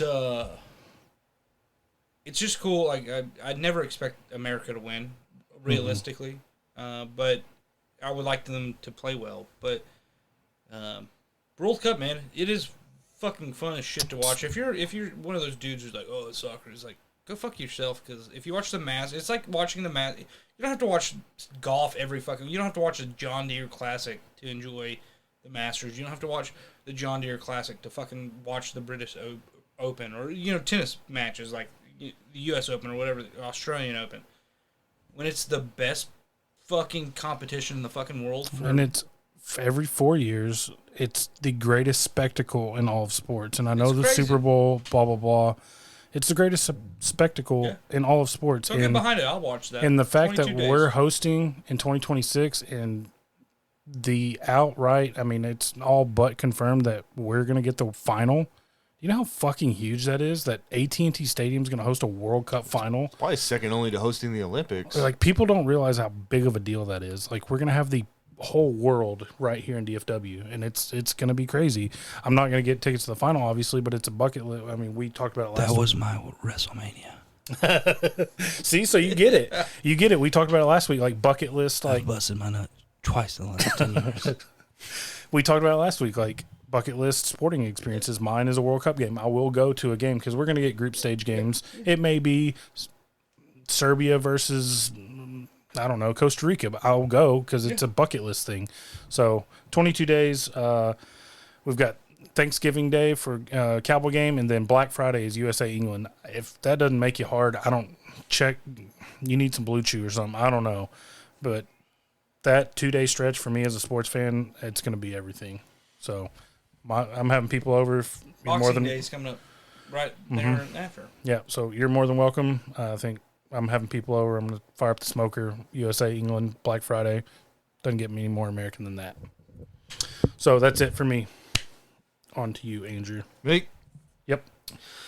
I listened to this podcast called Gone South. Season 1 was called Who Killed Margaret Kuhn. Yep, that was a good one. It's February of 1987. A former prosecutor named Margaret Kuhn went for a jog in one of the safest and wealthiest neighborhoods in St. Tammany Parish, Louisiana. The next morning, she was found dead on the side of the road. St. Tammany advertises itself as a safe haven for crime and corruption in New Orleans, attracting thousands of residents over the last several decades, but there is a darker side to the parish, and that darkness ultimately consumed Margaret Kuhn. And then they had season 2 just come out. They're working their way through this one, but sounds interesting. I'll have to start it this week. Starting in the 60s, a loose-knit confederation of traveling criminals known as the Dixie Mafia terrorized every state from Georgia to Oklahoma. Its hundreds of members, unofficially headquartered in Biloxi, Mississippi, specialized in scams, heists, and murders. Their alleged leader, the estranged son of a prominent Oklahoma politician, was a skilled and charismatic outlaw named Kirksey Nix. Yep. When Nix was sentenced to life in prison at Angola for the murder he committed in New Orleans, the Dixie Mafia was thought to be extinct, but 15 years later, a sitting criminal court judge named Vincent Sherry and his wife Margaret, a mayoral candidate of the town of Biloxi, were assassinated.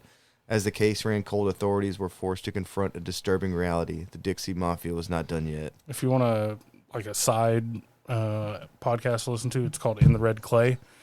Talk about the Dixie Mafia. Same shit. If you want kind of like a supplemental, it's called In the Red Clay. Yeah, because the season 2 is still going, so if you need something to burn through, go that one. The second one's called Wolves Among Us. It's on the surface. There was nothing remarkable about Larry Levine. He lived in a quiet neighborhood with his wife and family, drove a Volvo, and practiced dentistry in Philadelphia. But from 1978 to 1984, Dr. Levine moonlighted as one of the largest cocaine kingpins on the eastern seaboard. And it's just his whole story, it is a wild story. Those are 3 I've been listening to. Music, I've been listening to more Kanye. I'm not going to lie. I listened to the whole Donda album again today. It's not my favorite, but still good. College Dropout, man. It's literally probably one of my favorite. Life of Pablo's my favorite. But like I said, he's still a good artist. Like, hey man, but Chicago rap in general is like that whole scene for me. Kid Cudi. I do like Kid Cudi. Dude, that was some of the highest times in my life. Took some hallucinogenics,